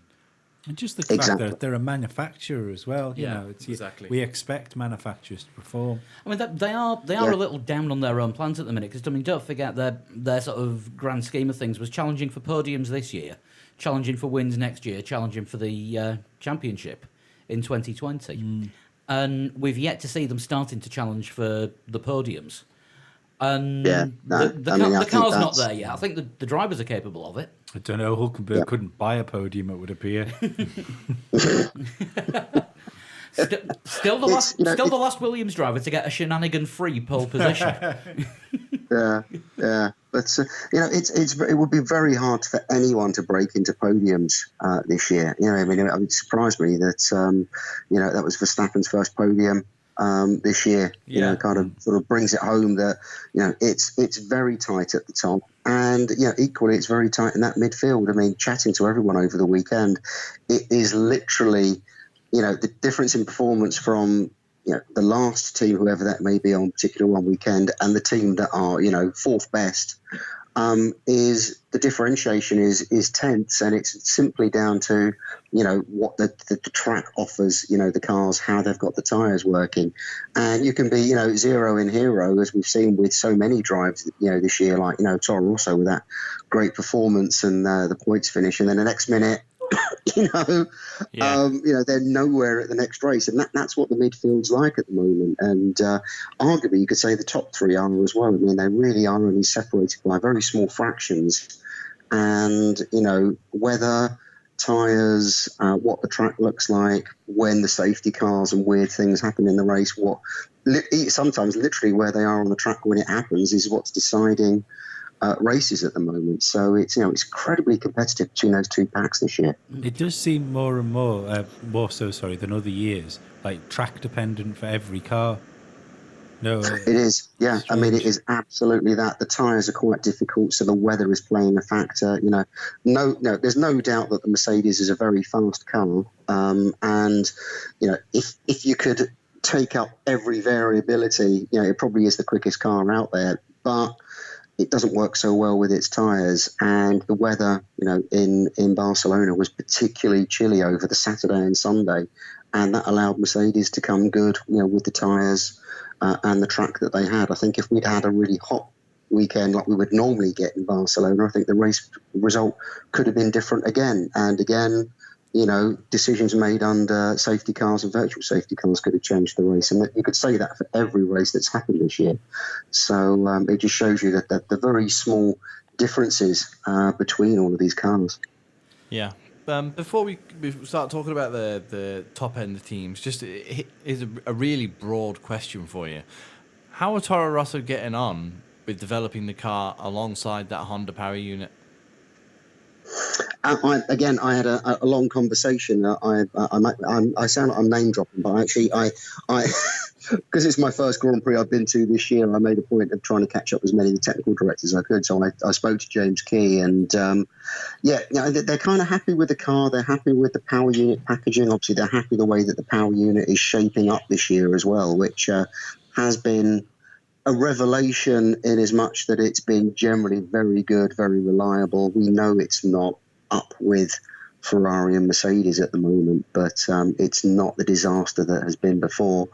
And Toro Rosso admit that they are behind on their chassis development. Not necessarily directly as a result of the Honda situation, but probably more simply because of, their budget and their resources. Mm-hmm. The seasons that they've had. I mean, they had a pretty awful season last year, on chassis and power unit. Even though they had the Renault last year, they really had the scrag end of the Renault components, definitely. Yeah, they did, yeah. And that does blunt your performance. But, I think they're quite realistic. They have got a very good team. They've got a surprisingly large team behind them as well. They've probably got one for the midfield. They've probably got one of the larger aero departments. They've certainly got plenty of heads on the technical side of the team. So they will come good as the season progresses.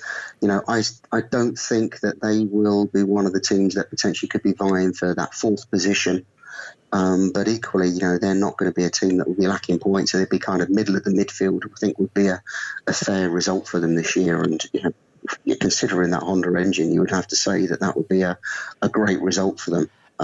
It's going to be a good result if they perform better than McLaren have performed with it in the last 3 seasons. Then that is an on paper win, really. I think the win for both of those teams would be ahead of each other, isn't it? I mean, it's going to be a. And there's so many factors involved, and I think that again, Toro Rosso are a little bit like Haas can be sometimes. Sometimes the way they operate the team at the racetrack doesn't strike me as that they're really sharp on their race operation. Tony, is it Tony or John Booth? I can never remember his first name because I always think of the actor. John Booth. It's John Booth. It's John, isn't it? Sorry, I get Tony Booth, and I know that's... Isn't Tony Booth Cherie Blair's dad? Yeah. Which is not the best thing, because he really can't be blamed for their situation. I think I kind of hoped that his influence on the team would kind of sharpen that aspect up, and it looks as though that wasn't the case, and he's gone back to Manor and the WEC, which I think is fantastic. But maybe does leave Toro Rosso a little bit exposed in that respect. And you've got to maximise your results every race in every respect. And I think that is something maybe that they do struggle with a bit. Yeah, I think part of that is possibly a driver problem because certainly around this table the jury's definitely out on Hartley. Gasly looks like a good prospect, but yes.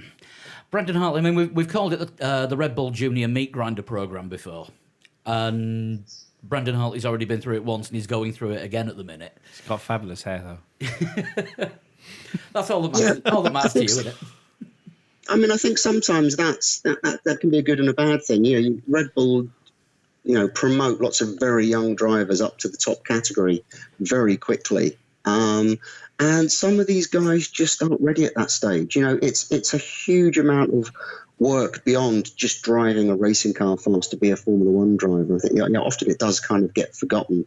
Although drivers, young drivers nowadays are probably better prepared than ever. But again, you've got to have that maturity at that stage, and your head on your shoulders, and not everyone kind of responds to that. And often, someone coming back into the sport after a bit of experience, can gain from it. Again, I don't know where Brendan is, in comparison to other drivers. Gasly certainly does look to be, one of these talents, and I know. When I chat to people about, the junior categories, I'm always quite interested to see who they think, some of the next big drivers in Gasly, as well as Leclerc, the sort of the names that were being touted. And, I think Hartley does have his place. He's a very technical driver. He's a very intelligent driver, which potentially does really help Toro Rosso at this stage of development. Is he the fastest or the best race driver? I don't know. I mean, I think the accident that he had, he put his hands up and said it was a mistake that he made. So we'll just have to see. I think his race performance looked sort of pretty sharp in Barcelona. Obviously, Gasly's had, I think the headline writers who had it made for them, Gasly's had a ghastly time. I mean, if you think of some of the three close shaves he's had in the past 2 races. You wouldn't want to be looking after the laundry at Toro Rosso. No, definitely not. No, I mean, it was a remarkable job by the Toro Rosso team actually repairing the car and putting it back together, because as soon as I saw the engine hanging off, I just thought, that's the whole thing gone. They are going to have to get a new chassis and start from scratch. The chassis was okay, apparently. Yeah, I was amazed with that. Yeah, I mean, it was, in some respects, he was lucky that he did go in backwards, because that would have been a pretty awful head-on shunt. That would have been deeply unpleasant for him. And, again, I was sort of speaking earlier today to people about, just how well that absorbed the impact, which I think was, in the high 20s G or something. I can't remember what the figure they quoted was. It was, it was a surprisingly big impact because of, the wet track and the gravel track and what have you. And it's no surprise that, the gearbox was literally broken in half by it, or the carbon case that it sits in. It was literally broken in half by it. So yeah, I mean, it was it's another one of those real big close shaves for a driver there. Yeah, I mean, to be able to get back in the car is, that speaks volumes for his determination, to be honest. Yeah, absolutely. I mean, it's it does take some guts, and I think we all kind of look at crashes as spectators and think, get back in, off you go. But it was a big one. Someone pointed out to me that he was actually checking his mirrors as he was going backwards towards the barrier, which kind of just shows the sort of presence of mind these guys have to be ready for when the impact was about to come. Brace yourself. Yeah. That seems a little bit like looking at the needle when you're getting blood taken, though, doesn't it? Yeah, but I think I want to know when that impact would be rather than it come as a complete surprise. It was a big hit. And, again, all credit to the mechanics that got that car back out and gave him that race performance that he had. Yeah, so talking about the top 3 teams updates wise, the Red Bull main team, I don't know what they brought update wise, but that car looks particularly glued to the floor when through tight sections, especially that last sector in Spain. That car was ridiculously fast coming off that onto the main straight. Yeah, I mean, it's no secret that the Red Bull has got a great chassis. I think the low-speed performance of it in terms of its traction and grip is, seems to be somewhat remarkable. But you've got to aim for that when you've got a power deficit. And, it's not to say that they're not good in the fast corners, but you need power to get through fast corners because you scrub speed. And that was obviously the big issue for Red Bull at Barcelona, which is, with these tyres, with that surface, and with the way things are going, it's the big chunks of that track is flat out now when you've got everything underneath you, and then once you're flat out, it's literally down to how much power you've got, which is what they're lacking. They did have updates, and I'm a little bit split as to know exactly what was updated. I could see that there were changes to the wing and to the barge boards, and some bits and pieces around the back of the car as well. Other people were saying that there was a completely new cooling package, new side pods, even a new tub, because there was a new roll hoop. Now, I've looked at my pictures and I can't see, without really going microscopically into it, I can't see anything very quickly at a casual glance with my eyes and my big glasses, if that is the case. But some of the people that confirmed that to me are fairly well connected with the team and with the sort of technical side. So it does look like Red Bull have brought a lot to that car for this race. And we know that there's a big Renault upgrade in the pipeline. They had new fuel. Renault had new fuel, but Red Bull didn't have the new fuel this weekend. So that was a kind of an issue for them. But we do know that the updated Renault should be a big step, because they've finally got this MG UK issue sorted out, and they'll have the latest spec there, hopefully for Canada. So, over the balance of the season, things are looking good for Red Bull. But I don't think they're going to have the qualifying performance against Ferrari and Mercedes that at any point this year, because I just don't think Renault are going to have, the resources to put something into, everyone's now calling party mode, which is very non-technical for them, using it. But these high power qualifying modes, so they will always be on the back foot in that respect. But their race performance, lap for lap, is pretty good. I don't think, they are slightly behind, depending on the track sensitivity to Ferrari and Mercedes. But, I think the problem for Red Bull is that they've had such a bad start to the season with crashes, with unreliability, that the championship boat has sailed for them now a bit, hasn't it? I mean, I've not looked at the numbers, but they would have to have a pretty spectacular run now through the rest of the year to seriously think that they could get one of their drivers into a championship leading position, which I think is a shame and will kind of dull some respects some of the anticipation for the end of the season. But in terms of them grabbing victories, you just got to keep your eye out for them, haven't you? They're right there with them, which was kind of lacking last year, wasn't it? Yeah. So going on to sort of Monaco, for example, thinking Budapest, maybe Singapore as well. They might be the tracks that Red Bull would be looking at as the circuits that they're performing at the moment might be the circuits they're looking at where they would maximise their advantage. Yeah, it's going to be quite interesting, because Red Bull have equally gone really well at the very low drag circuits, which again is kind of contrary to what we think about them having a power performance issue. So Monza, Spa, potentially Austria or even Canada, because they can take so much wing out of the car and the chassis still performs, particularly at low speed, which those tracks tend to be. You're either on a straight or you're going through some awkward slow corner. They've got their benefit there. So, again, you can't discount them at any stage. And they as drivers and as race strategies, they've got nothing to lose, have they? And we've seen that this year already in terms of, the driving with that strategy. They really are going to be there to kind of snatch the victories from Ferrari and Mercedes' hands. Also, they're an incredibly smart team as well, aren't they, strategy-wise? Yeah, exactly. They think on their feet much more than perhaps some of the other teams do. We think we can always blame Mercedes for being a bit data led, for sometimes being very safety conscious in terms of going for the obvious strategy. I think Ferrari have been a bit guilty of that this year as well, not being reactive enough. So, but then they're managing a championship. They've got to mitigate risks. Red Bull aren't in that situation, and they could be quite dangerous this year in terms of, as I say, grabbing those chance results by either bold driving or bold strategy. Yeah, it could be that they aren't the ones that win the championship, but they could help determine where it ends up. I think it's the best way to describe them. Absolutely. Yeah, I mean, they'll be taking points away from one or other driver who's going to be in for the championship. And I think it's starting to look like it might be a 2 to 3 horse race, depending on how things sort of shake out through the summer. So that's Red Bull. Ferrari apart from their halo mounted mirrors with the extra little winglets on top of them. That was obviously quite a big talking point going into the weekend.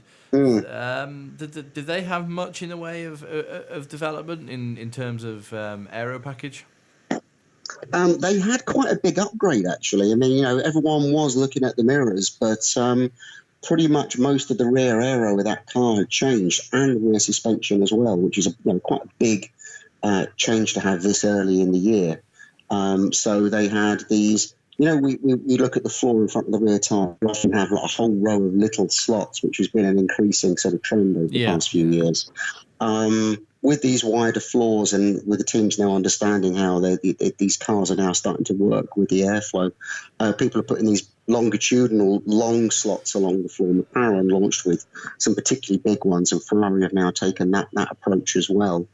And then, as I say, the rear suspension, which has kind of gone, I don't want to say the word like McLaren because it's not quite like that, but I think people would understand the direction they've taken in that the top wishbone is much shorter, and then it goes into a very long bracket onto the suspension itself, or to the upright itself within the wheel. That's quite brave. It's quite brave, isn't it, to redesign your suspension? So not early on in the season, but it's relatively early to have something that's very visually different, which is probably a reaction to tyres as much as it is to aero, and changes in the diffuser as well, and the brake ducts and all that that whole rear aero piece has been updated on the Ferrari.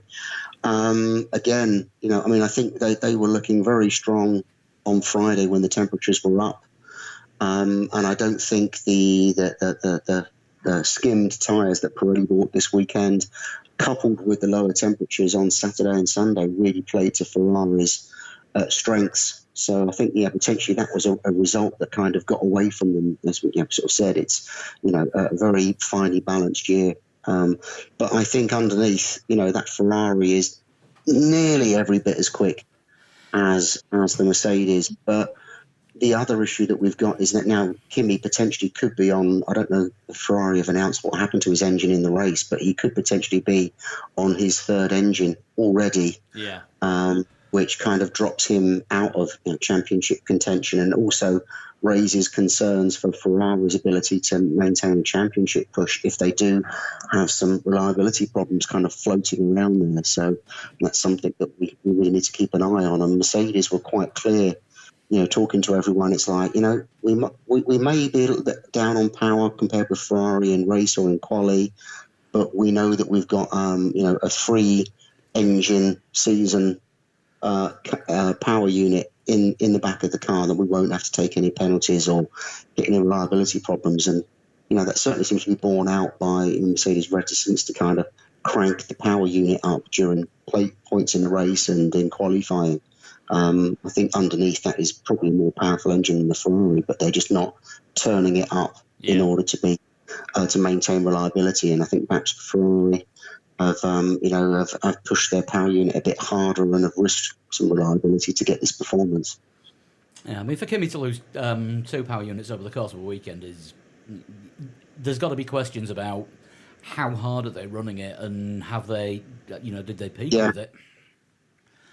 Oh, exactly. I think we need to understand a bit more exactly what failed. It was very hard to make a judgment from Kimi's race retirement. There wasn't a lot of smoke, but clearly there was a problem with the engine. His issue in free practice was a bit more obvious, that it did look like it was a sort of bottom end failure because of the way the smoke came out of the car. And in some respects, if it is the V6 engine that's the problem rather than the turbo and the electronics, I think they could maybe take some heart from that it's an easier problem to resolve. And they know how to sort of maintain that, because it's a bit more firmly understood technology than it is with the turbos at the moment, or with the MGU-Hs, particularly the one on the turbo. So it's a shame that potentially out of the 6 potential championship winners we've got, we could have already kind of scratched out 3 of them, and keep a watching brief on Sebastian's car over. I think he should be okay at Monaco, because it's not really an engine heavy track. Then he'll have a new power unit for Canada, which obviously should be an updated spec, though they'll have time to revise that spec from the lessons they've learned from Kimi's engine failure, unfortunately for Kimi. Yes, ironically, Kimi could have ended up helping Vettel again. Yes, yeah. It's funny. It's always the B driver that gets the unreliable power units. You can be very cynical about this stuff, but a team can't afford to pick and choose the worst engine to give someone. It's always got to be the from the pool of engines they manufacture, they've got to pick the top 2 that go out to their drivers. So, I think that's just a little bit of fun for the people on the internet to Yeah, we never believe anyone on the internet, including us. Yeah.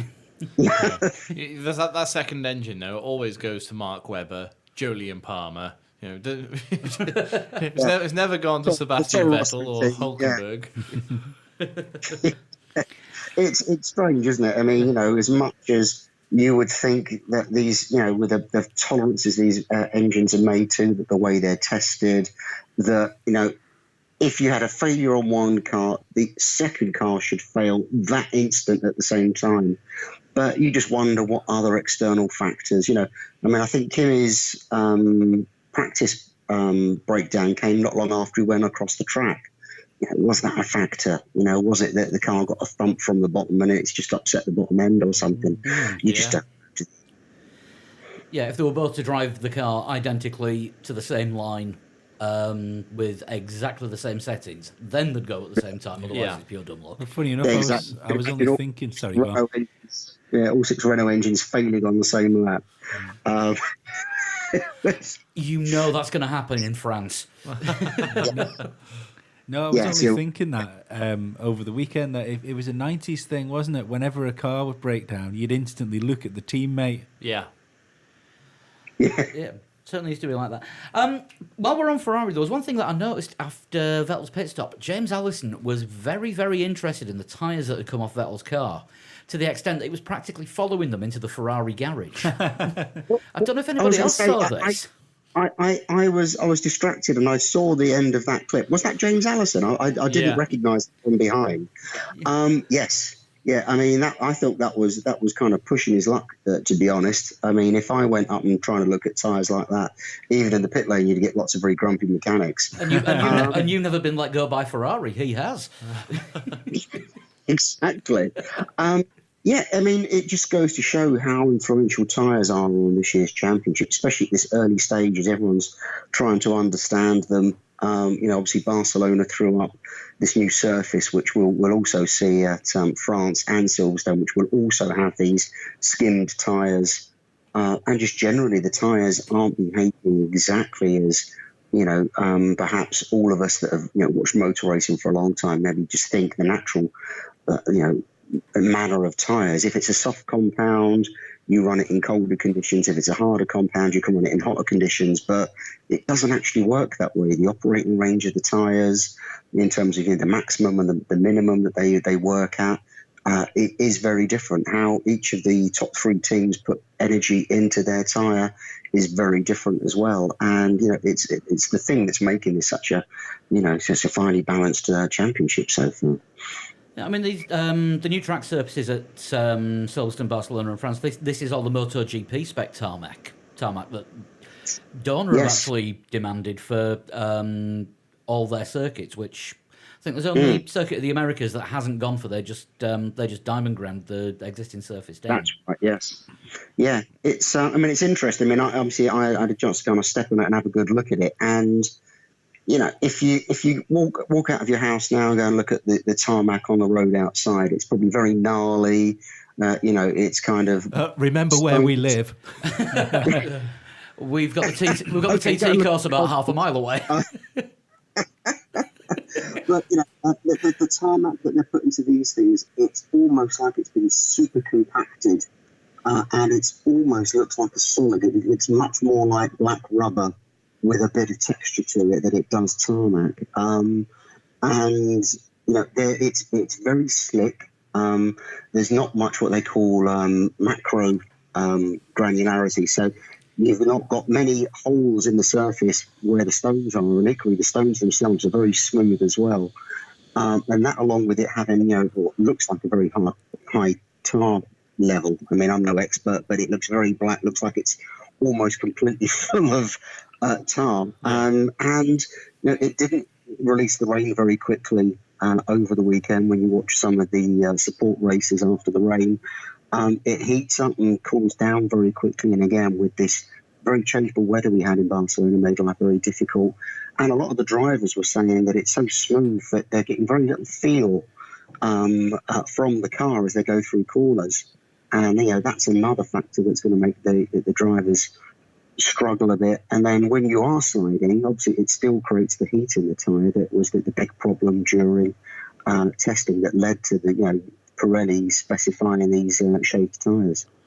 Yeah, I did see Sebastian Vettel actually at one point during the race power sliding out of turn 2 and getting himself a little bit out of shape for turn 3.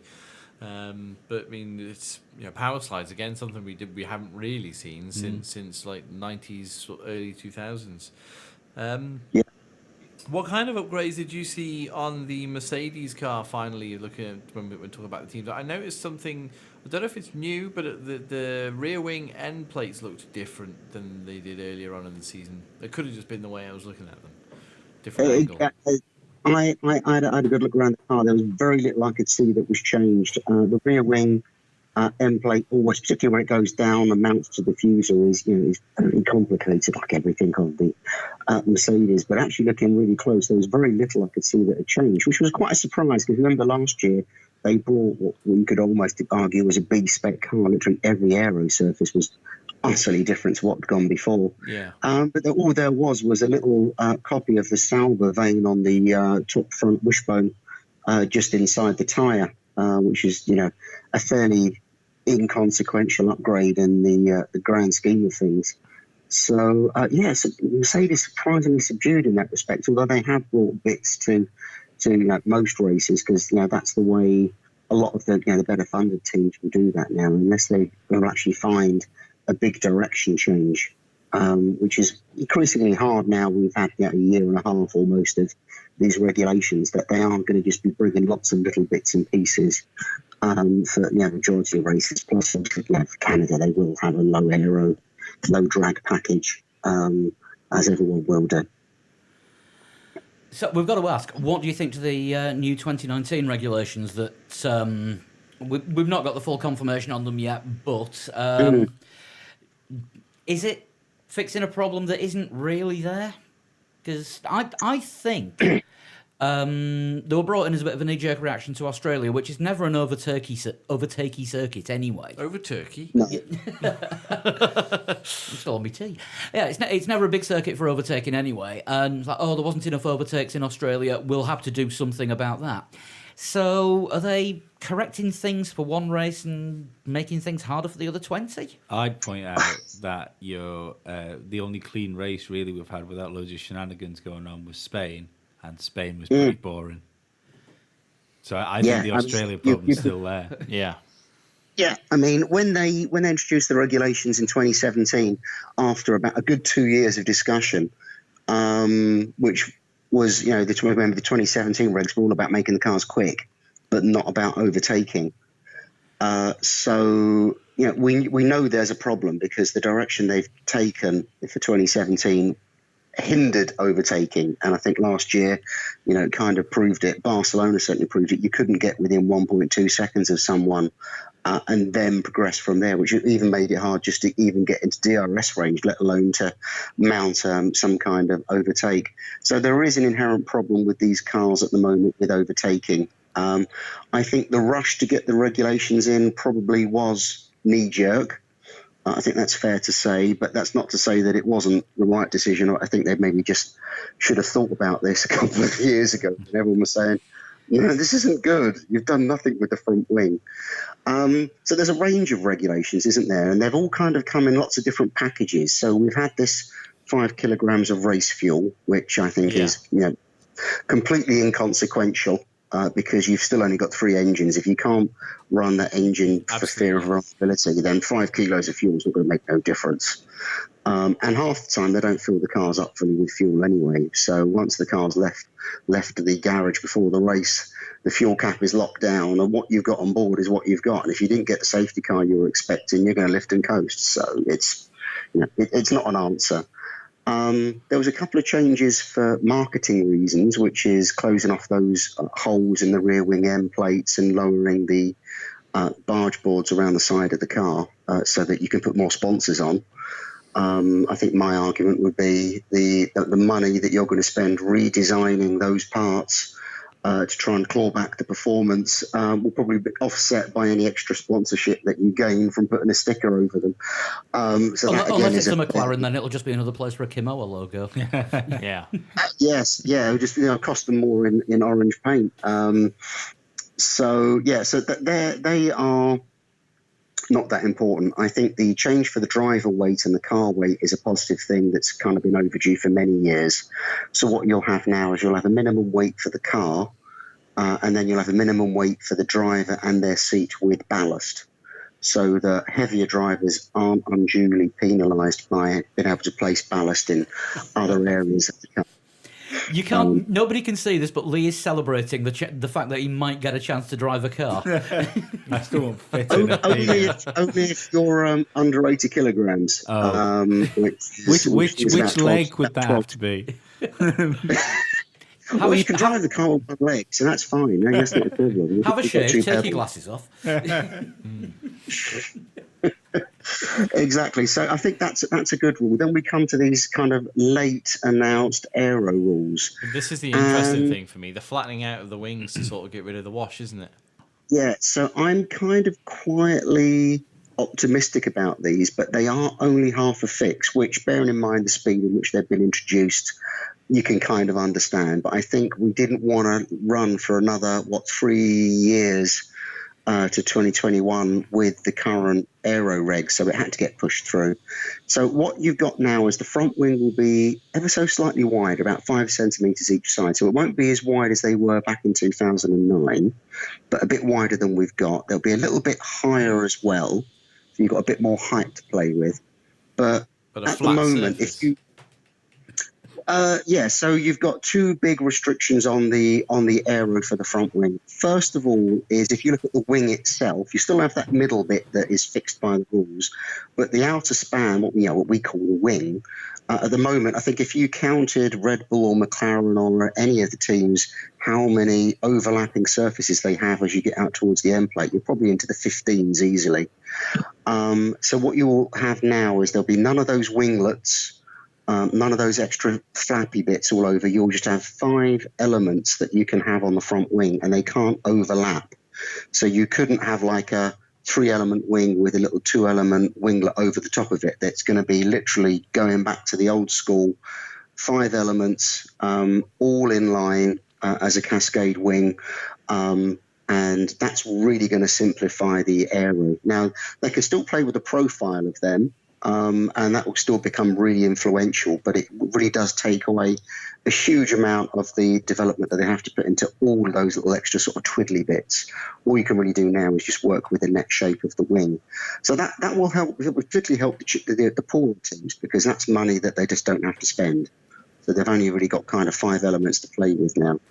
And then you've got the end plate area, which is the bit that tends to have the sponsor logo visible from the side of the wing, and normally a couple of little bits and pieces stuck onto it as well. Now, they've narrowed the area of that you can have, and they've mandated it to be a single flat surface, rather than people obviously would then like chop it up into lots of little veins, but they can't do that for 2019. And this is the really important one, because the problem you've got when you're following another car, you go into the turbulence because the car's obviously churning up all the air in front of you. Now, a lot of people think that's coming from the rear wing. And yeah, the rear wing does create turbulence, but it tends to go upwards and go over the car in front. And that's one of the things that helps you slipstream.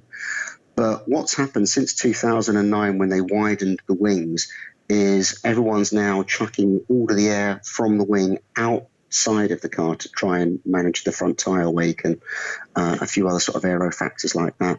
And it's the wake coming out from the front wing that is hitting the car behind, as well as the tyre turbulence, which on the other two just make each other worse. So that is a big chunk of what's upsetting the car following. Now, even if we did this and we got rid of the barge boards, it will always be difficult to follow another car, because at the end of the day, it's passed through the air, and you can't just go into a bit of swirling air and have perfect aero. But it can be improved. So 2019 will be an improvement. Whether we can see that or not, I think the jury's still out. But the physics and the science seems fairly sound. 2021, there could be lots of other changes, but I would imagine that they would work on things like the barge boards, which are the other thing that are creating this big outwash that then creates the turbulence that hits the car behind. And what they will probably end up doing is maybe allowing a little bodywork behind the front tyres, which does some of the job of cleaning up the wake of the tyre again, so it doesn't affect the car behind. So, things are looking good. And the great thing about this regulation change and the 2021 regulation changes is they're actually being done by a proper aero team under Ross Brawn's control. Previously, someone just said, the cars are too fast, we'll make the wing smaller. That will work. And then never think about... No science behind it. There's no science behind it. No one's thought of what the impact of that change would actually be. What are the knock-on effects? What are the ways of cheating it? And for the first time since 2009, when we had the very brief overtaking working group, which only ever had one stab at the regulations, and then the regulations were never investigated again. So, that's looking much more positive. And, as much as I understand Red Bull aren't happy about the 2019 front wing rules, when they wouldn't be, would they? From what I've gathered from people I've spoken to, it's generally everyone's kind of got a very positive team approach to actually working with the FIA and with Liberty and Farm and Ross Brawn and all the other people that are involved in this to actually get this right. Because if that doesn't work, I think everyone's going to sort of sit there and scratch their heads and think, well, what now? But it's looking good. And, I think we've got to kind of applaud the FIA for finally pushing through a properly thought out rule change for once. If this doesn't work, it's going to be a case of buy 20 Indy cars, give them to the teams and say, that's what you're racing next year. They can follow each other and pass. Again, exactly. You would almost have to start, if this doesn't work, you would have to literally go out and design a car that can follow itself, another version of itself, and then start to give people spec bodywork. And, that really is going away from what Formula One is, which, Formula One is lots of things, but an aspect of it, and obviously is why I'm here, is the technology. And yes, the overtaking is important as well, but you've got to keep the balance of all those different factors that makes Formula One what everyone likes to watch, rather than it just going to, even if not a completely spec series, but having too much spec equipment on the cars. Yeah, are they doing something with the rear wing for 2019 as well, Craig? Have they got the flattening that out a little? Is that going to make... Am I right in thinking that that'll make DRS more effective? Yeah, so what they're actually doing is going to make the rear wing a little bit wider and a little bit deeper. And the way that the DRS effect is measured in terms of how far the flap opens has been increased. So you'll have a slightly more draggy rear wing, but the theory being is that with the front wing you can follow a bit closer, and with a bigger DRS effect you would then be able to make an overtake mover as well. So you're kind of getting a double whammy. I'm less convinced by the DRS argument. I think, again, the physics are there. You'll definitely have reduced drag. Is that what we want, DRS passes? I always get very depressed at the end of a race when you see someone's closing up on someone else and they'll just drift past them. Yeah. On the straight rather than having a bit of a fight. And I quite like, was it the GP3 cars that had the limited number of DRS things and the number emblazoned on the side of the car? They've got was it 6 for the feature race and 4 for the sprint race, and it displays on the roll hoop. Yeah, that's not a bad idea. I think that's a much better way of doing it, rather than it being a constant get out of jail thing for someone that's kind of recovering places, that you could just go lap after lap and overtake someone on the straight. It's DRS overtakes don't excite me, even if it's your favourite driver or team overtaking someone that you really don't like. There's just a bit of shallowness about it. But again, we know Ross Brawn's not a fan of DRS, and again, 2021 could be the year that we could do something to maybe neutralise that effect in the race. That would be nice. I think it's a little bit too good now. It seems that we've forgotten the idea of DRS in the first place. We just to get cars side by side in the braking zone, wasn't it, to try and help them get a bit closer? but the trouble is you've got such a disparity in engine performance, and therefore teams with the the amount of drag that they run down the straights, that you can't get a DRS length that works for everybody. Maybe it should be handicapped. Maybe it should be independent with teams. Bespoke for each team or something. Again, but when you start to try and make it more equal, then you're just complicating the whole story. When I try and explain when you can use DRS, I mean sometimes you actually explain it wrong because it's a bit complicated when you can and can't use it. And I think something to aid overtaking is good, but a free for all based on just being behind another car, I don't think is really the way forwards longer term. No, I think the telling thing for 2021 as well will be the if these 2019 regulations, we get a lot of passes that are not in DRS zones. I think that might then start to set the ball rolling with the argument of, well, do we really need DRS because these cars with these aero setups can pass without DRS? So, if DRS is a bit easy in 2019, that could then, I think, set the ball rolling with an argument. Maybe we don't need it. Yeah. Yeah, I mean, I think there's a strong case to get rid of it. I mean, I think the FIA have been very good. They do consider the DRS length or the number of DRS things. I think we can always be quite cynical about some of the decisions sometimes come out from that. But they are trying, as you say, to try and get it so that the cars are only level pegging before braking. But that really just isn't something that can always be 100% predicted.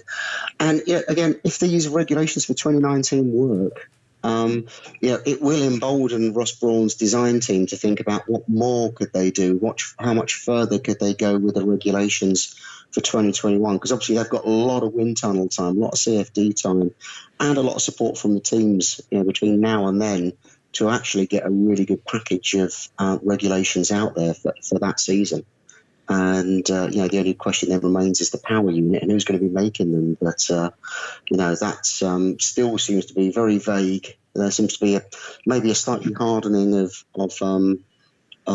the regulations from what we heard from the team principals in the press conference, that it looks like the MGUH will go, and I'm not sure if that's necessarily a good thing.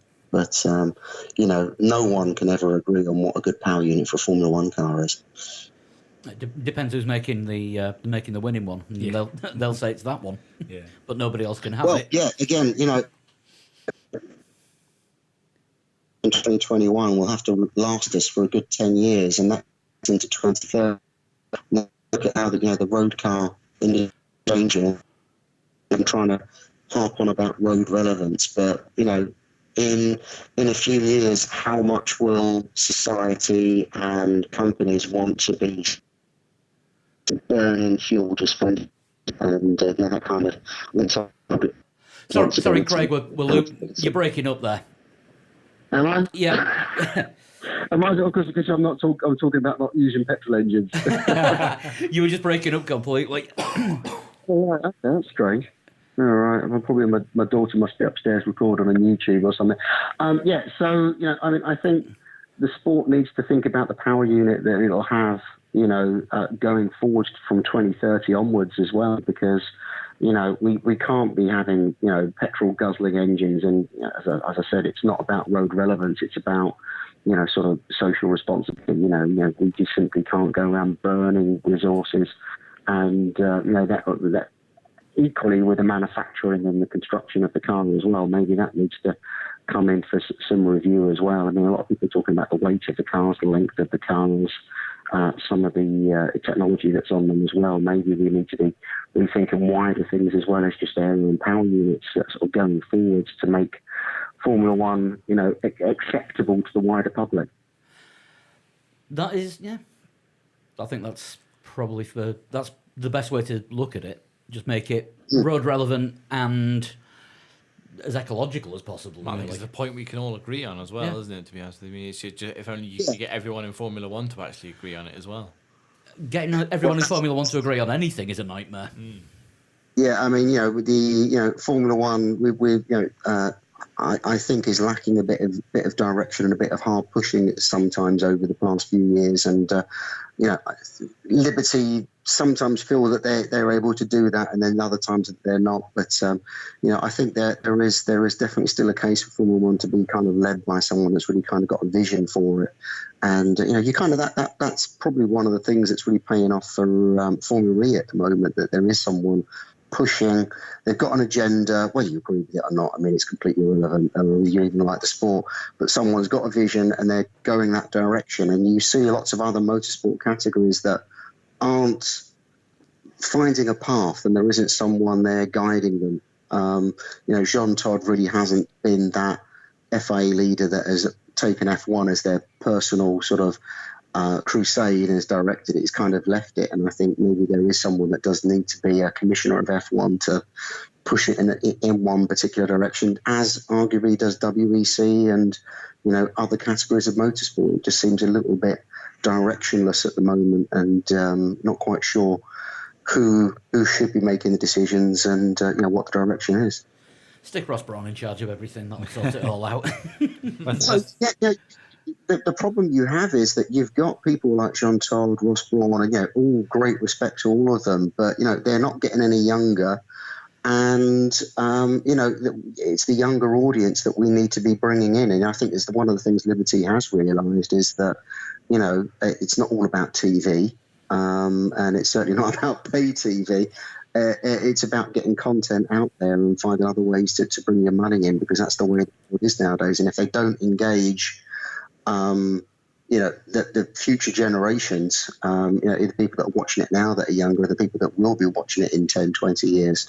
You don't want Formula One just to be loads of guys racing around in loud petrol engines just to keep a load of old blokes like us kind of entertained, because that will be a cul-de-sac that Formula One will park in and will recover from, and then something else will come along and replace it.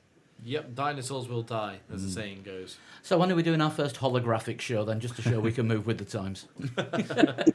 I can't help think that the next Formula E season might be the boot that Formula One needs if the new cars turn out to be they look the business, race don't they? as good as they look. Yeah, I mean, they are very good-looking cars. The car is a big improvement performance-wise over the previous car. You get rid of some of the mickey taken about the driver change, and although many people that do watch it will miss the driver change, which seems so totally wrong, but it's Formula E's refueling, isn't it? Yeah, it is. And that they're doing lots of things, right, in how they approach the sport and how they develop the sport.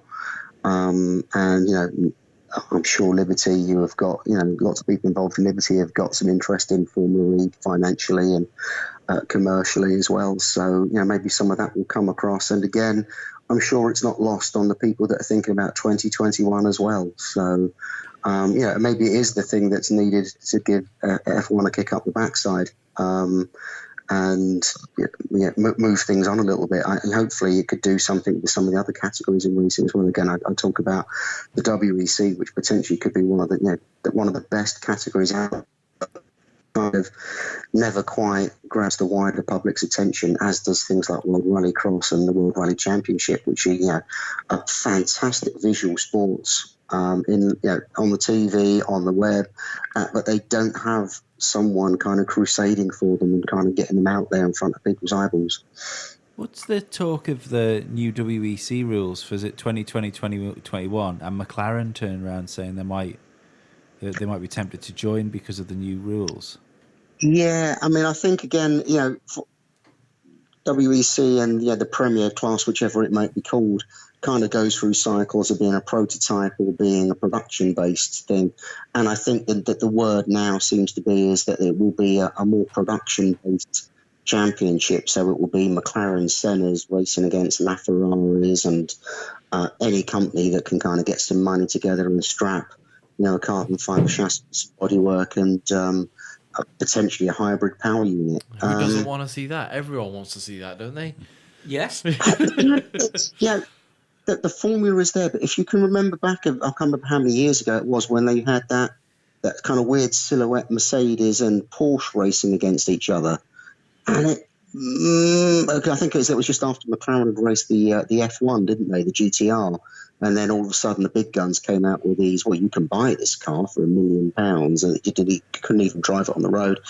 I don't know if that ever actually produced exciting looking racing. But, if you look at the Blancpain series, I mean, that's pretty much the same thing, with obviously with a slightly lower cost of operating the cars, even though the cars are incredibly expensive to start with. That produces some pretty good racing. But then if you start to think of the WEC format with some, Porsche 911s and a couple of Aston Martins that look a lot slower in comparison to it, I think sometimes, WEC does look a bit odd on TV, doesn't it? Yeah. It's like there's two people racing at the same time, and it's a bit awkward. But yeah, certainly I think that would grab lots of people's attention as long as they can control those rules to have what will be very different cars between the manufacturers with different aero. Some of them won't be all carbon, some of them will have hybrid engines, some won't. Will they allow an all-electric car in? The balance of performance rules there could be quite tricky. And you just got to make sure you've got everyone on board to get that working, because certainly the first WC race this year did kind of suggest that the balance between all the categories was a little bit skewed in across the board, that not everyone that should have had the pace because they were somewhat penalised under the regulations. Yeah, I mean, the Toyota coming from the back of the grid to being a lap down. Yeah. And all of a sudden there's only a 7-second gap between the two of them. Mm. Yeah, exactly. Yeah, and equally in GT classes, Ford romps it. But should the Ferraris have been quicker? Should the Astons been quicker? It's all a very tricky thing to balance. And all credit to them, they seem to do a relatively good job. But it's the speed in which you can correct these things is the issue. And again, there's some really exciting motorsport out there. It's just a case of how you construct the championships and then promote the championships out there. Yeah, that would, really kind of, sort of back in the public eye a bit more, which I think it kind of deserves. Yeah, and everyone looks to Formula One, don't they, to sort of, sort themselves out first before other motorsports can sort themselves out almost. Everybody says Formula One needs to get its own house in order. But WEC, as you're just saying, can wander around with cars not being that competitive. Yeah, I mean, I don't think you could say for a few years now. I mean, obviously there was a point when Formula One kind of led, certainly motorsport, but also kind of led the world when Bernie kind of took it on board and professionalised it, particularly for TV. That it was leading the world, but over the past maybe decade, shall we say, that it's kind of hasn't had that impact in it now that it really does need to, because the world has changed immeasurably with the internet and the way that people consume content now. So Formula One does need to lead, or it will be behind. Yeah, very true. Well, thank you very much for joining us this week, Craig. Really glad you took the time out to come on the show again, and hopefully we'll have you back for the next bout of upgrades. Yeah, I'm just trying to think when the next cycle comes in. But no, happy to come back and have a chat with you guys. It's always fun, and picks my brains, makes me think about things out loud, which is always fun. So look forward to it again. All right, that's fantastic. Cheers, mate. Thanks a lot, Craig. We'll see you soon. Craig. Thanks, Bye. Thanks. See you later. Guys. I have got to say, it's always great to talk to Craig. Yeah, it was thanks great very fun. much to Scarbs for that awesome conversation. Eye-opening as well. Definitely. Right, news. First thing is, it's testing week. Yeah, have we seen any of the times? No, because it doesn't start till I thought tomorrow. they started today. No, it's Tuesday and Wednesday. We've seen who is taking part. Yep. We've got a more fuller list now, and Red Bull are putting Jake Dennis in the car. Yeah, on the Wednesday. sim driver. Exactly. He drives GT2s for Aston Martin, as well as being their sim driver. He's not officially on the Young Driver programme. And How old is he? he must be over 18, because you can't get in a Formula One car if you're not. Nobody on the Young Driver... He has done GP3 races. Nobody on the Young Driver programme is older than 18. They've just binned them all off. Unless you count Sean Galale, who's going to be driving the Toro Rosso, and he seems to dip in and out of their Young Driver arrangement. Haas still haven't announced who is driving for them. But yeah, I think Jake Dennis is the main surprise. Yeah. I mean, there's been rumours going round that Brendan Hartley's seat is in jeopardy. Pascal Wehrlein was linked with it at one point this weekend, and he's also apparently turned up at Force India this week as well. Okay. No, it's not in Woking. It's in Silverstone. Oh, I said okay. Oh, right, sorry. It's late. But yeah, it'll be interesting to see what their regular sim driver will do in the big boy car. And it'll be interesting to see how often Sean Gallale goes off track in the Toro Rosso, if it's anything like his F2 performance this season. Yeah, he'll be having problems staying within the track limits. Yeah. Nobody's told him you don't race on gravel. I'm sorry, he's bloody useless. Force India, we've got Nicholas Latifi and Nikita Mazepin, who won the F3 at the weekend. And Force India are also doing the Pirelli test, and they've now confirmed that it's George Russell on Tuesday and Nicholas Latifi on the Wednesday. Any other surprises? Right, Lando Norris and Oliver Turvey are doing the Pirelli test for McLaren. That is definite now. So it's definitely, we spoke about that on last week's pod, didn't we? Yeah. And Stoffel is testing for Pirelli on Wednesday, but testing the McLaren for McLaren on Tuesday. And it is a straight shootout because Lando's doing it on the Wednesday. That will be interesting to see. On the same day? No. Following day. Following day. Stoffel on Tuesday, Lando Wednesday. So, yeah, what could come of that? I think Lando's going to win the GP2 championship this year because it's looking like him and George, are the two top guys. Yeah. Don't rule Jack Aitken out of there. He got his first win at the weekend as well. Yeah, but he only got his first win because of the reverse pole. And do you know what I mean? Yeah, but Albon's looking good as well, and Markelov. You can't rule Anton Markelov out. yeah. But he seems a bit pastory to me. But as in Maldonado, not the Italian. Food. No, Markelov will either be on the podium or upside down. Yeah, but I think what I was going to say was I think by all rights, Russell's going to end up finishing second in the championship and probably should have won it if he didn't have the non-scoring two races where he stalled off the line in the first round. But what I've noticed was, and which is what I think is going to win in the championship, it doesn't matter what Lando does. He's got that Alonso-ness about him where you stick him anywhere on that grid and he pushes forward. He finds a way to the podium somewhere. And I will be unbelievably surprised if he isn't in a McLaren next year. Yeah. Yeah, I mean, there'll be a few drivers in the test who will be wanting to prove themselves for open seats next year. Lando will be in a McLaren and George will be in a Force India. And Stoffel will be driving something in Formula IMSA for United Autosports.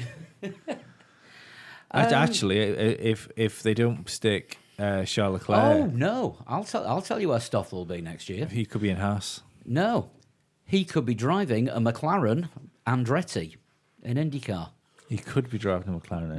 That rumour sort of reared its head again tonight that McLaren are looking at partnering with Andretti for the 2019 full IndyCar season.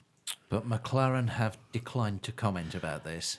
Yeah, Andretti Autosports said, we think McLaren will be a valuable addition to the IndyCar paddock. Our partnership with the 2017 Indy 500 proved successful until the Honda engine blew up.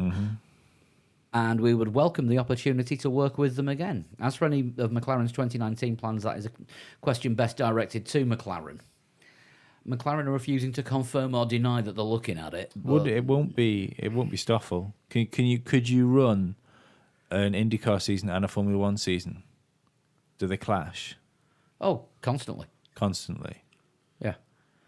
Because but if Stoffel's out of the McLaren in 2019, he will be in the IndyCar. Maybe. I mean, if you're sacking him from your Formula One team, do you want to then go and stick him in your fledgling IndyCar team?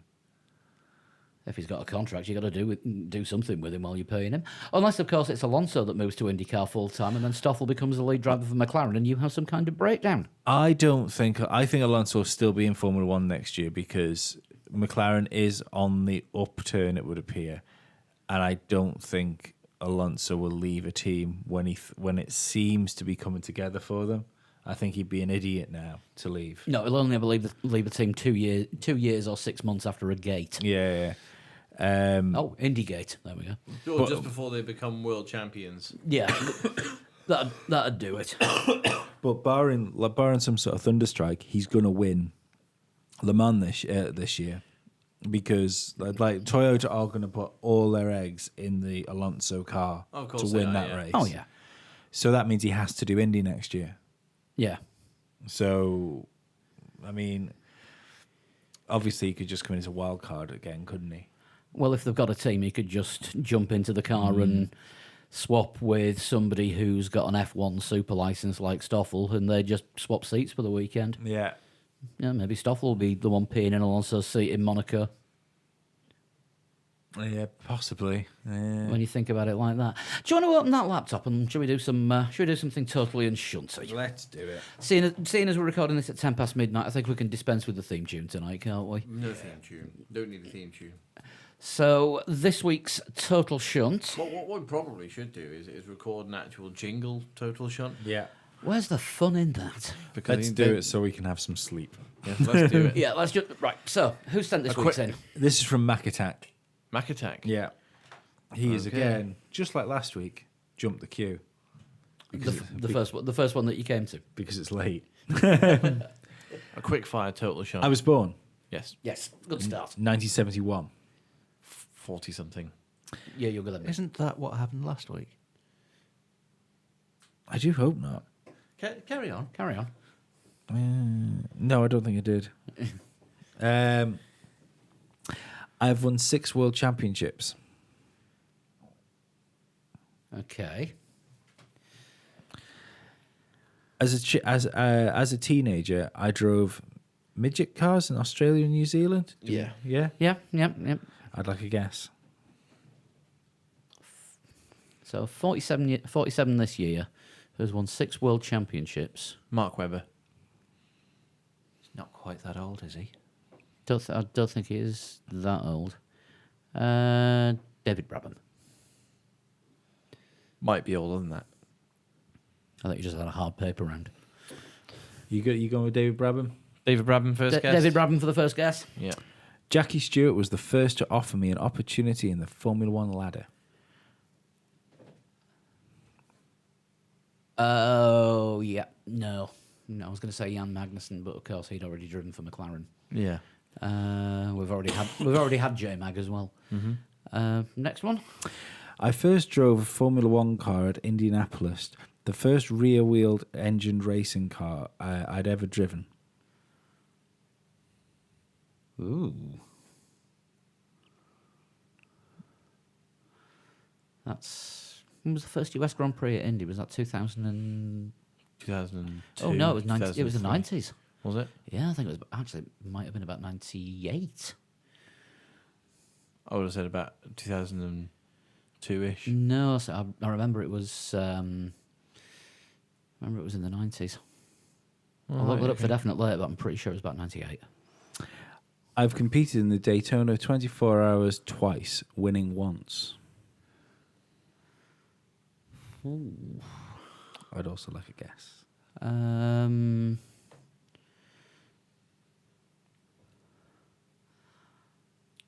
Dario Franchitti? No, because he was in European F3 alongside Coulthard. And their rear-wheel drive. And he probably wouldn't have raced midget cars in Australia. Probably not. What's a midget car? Gonna say a small car. we're going to have to look that up.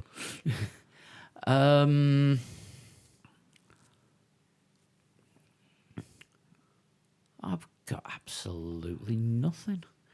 Oh, hang on a second. It's about the right age for Jarno Trulli. I think. But he wouldn't have He was in Formula One way before. Yeah, that's true, actually. He was, wasn't he? I'm going to have to hurry you. Should we say Mark Webber, because that's about the closest that we got before? Yeah, Mark Webber for the second one. I have also won races at other legendary circuits, such as Indianapolis and Watkins Glen.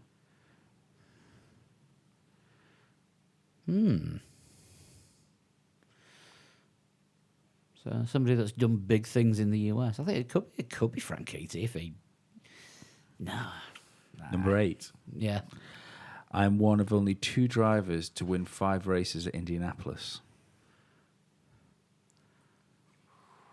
I mean, that could. That scuppers what I was about to say, which was Fernando Alonso. Sato. But yeah, he's won 1. I don't think he's that old, though, is he? No. Number 9. Number 9. I have a somewhat famous relationship with Juan Pablo Montoya. Who did Montoya used to crash into quite a lot? Lots of people. Yeah, that's the only issue. Gilles de Ferran? Possibly. Ricardo Zonta? Yeah. 10 and final clue. Yes. There is no Spaffer. Was that the clue? No. Oh. I have won Daytona 500 3 times. Was it from a rolling start? Probably. I can give you a Spaffer, actually. Yes, please. My career was not a flash in the pan.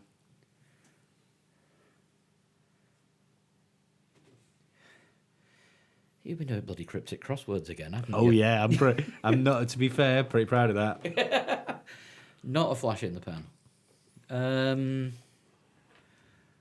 Oh God. I think I've got absolutely less than nothing. No, I have no idea. Go on. I'm Jeff Gordon. That's why I'm proud of me, Spaffer. That's a nice one. Cheers for that, Mac attack. Absolutely, Yes, thank battered you. there. I think that's one of the. It is after midnight. But That's one of the most yeah. convincing wins, and I was convinced you'd get that because I know Jeff Gordon reasonably well for someone that doesn't follow American stuff. Well done. I know the name. I don't really know enough about Jeff Gordon. No, legendary American driver. Thank you for that. If you want to send in a total shunt, you can send Lee a direct message. To @ATotalShunt on Twitter. And if you want to get hold of the rest of us on the show, you can tweet us at 3 Legs 4 Wheels or At Flood21. At Dan Dankleton. or at Pablo100. Look for us on Facebook, facebook.com/3 Legs 4 Wheels. We're on Instagram as well. You can email through to us, 3 Legs 4 Wheels at gmail.com, and the extra show that we do every week on Patreon. If you go to patreon.com/3 Legs 4 Wheels, you can donate there anything from $1 a month upwards. We've got 4 weeks to go before Le Mans. If we get if we get to 250 Patreons, we will do the live blog for it. It'll be well worth it. It will. But we're short at the But moment. we're short at the minute, so if not, we'll just play it ourselves. Don't forget as well, we've got the fantasy games. There's the Grid Rival one. You can join our league on that. You can join our league on the official F1 fantasy game as well. Yep. And there's the daily fantasy run by PlayOn. There is a link to that on the website at 3legs4wheels.com. Right. Formula Lee. I will be recording that later because I haven't got all the times anyway. Right. So should we say goodbye then? So there's a bit of a jump cut. And there is the patented jump cut. Right, top 20 for this week's Formula Lee. We have Matthew Day, Joseph Heilman, Wellington Moreau, Suan Wong, Patrick Daly, Dominic Arrieta, Marcus Beecham, Sean Muckle, Vaicha Camping, Nicholas Carline. Into the top 10 we've got Freddie Brunner, Alessandro Popolani, Nick Granath, Alberto Roldan, Ayrton Antonucci, Carl Jarazec and Max Williams. Top 3 with the times were third place Ollie Vestley with 1:18.376. Second place with 1:18.195 was Bradley Chambers, and winning again with a time of 1:17.607 Will Coates. So well done to everyone in the top 20. Hopefully we'll get some prizes sorted out at some point. And in the meantime, here's another cut. What's the next race? The next race, where is it? Monaco. Monaco. We were dry, weren't we? No, it's throwing it down in Spain. No, Really we wet. had a dry Spain. No, it was wet. We did. No, it was wet. dry. It's not my fault. We said the way we were doing it. No, you just decided. You didn't say. No, what's all Okay. this weird It is called Formula Lee, not Formula Democracy. This is where This we went isn't wrong. democracy. Well, no, it's pure democracy. It's one Well, man. one man, one vote. He's one man. He gets the one vote. Did you know what? Right, okay, let's have it dry because it is Monaco. Monaco in the wet is fucking piss balls, isn't it? Yeah. And we'll have it in. What, have we had a Ferrari yet this year? Yeah, we've just done a Ferrari. Just done a Ferrari. Yeah. We haven't had Mercedes then. Yeah, you've done a Mercedes. Did a already. Mercedes in It's Australia. Australia or Bahrain, one of the two. Red Bull. We haven't done Red Bull. We haven't done a Red Bull.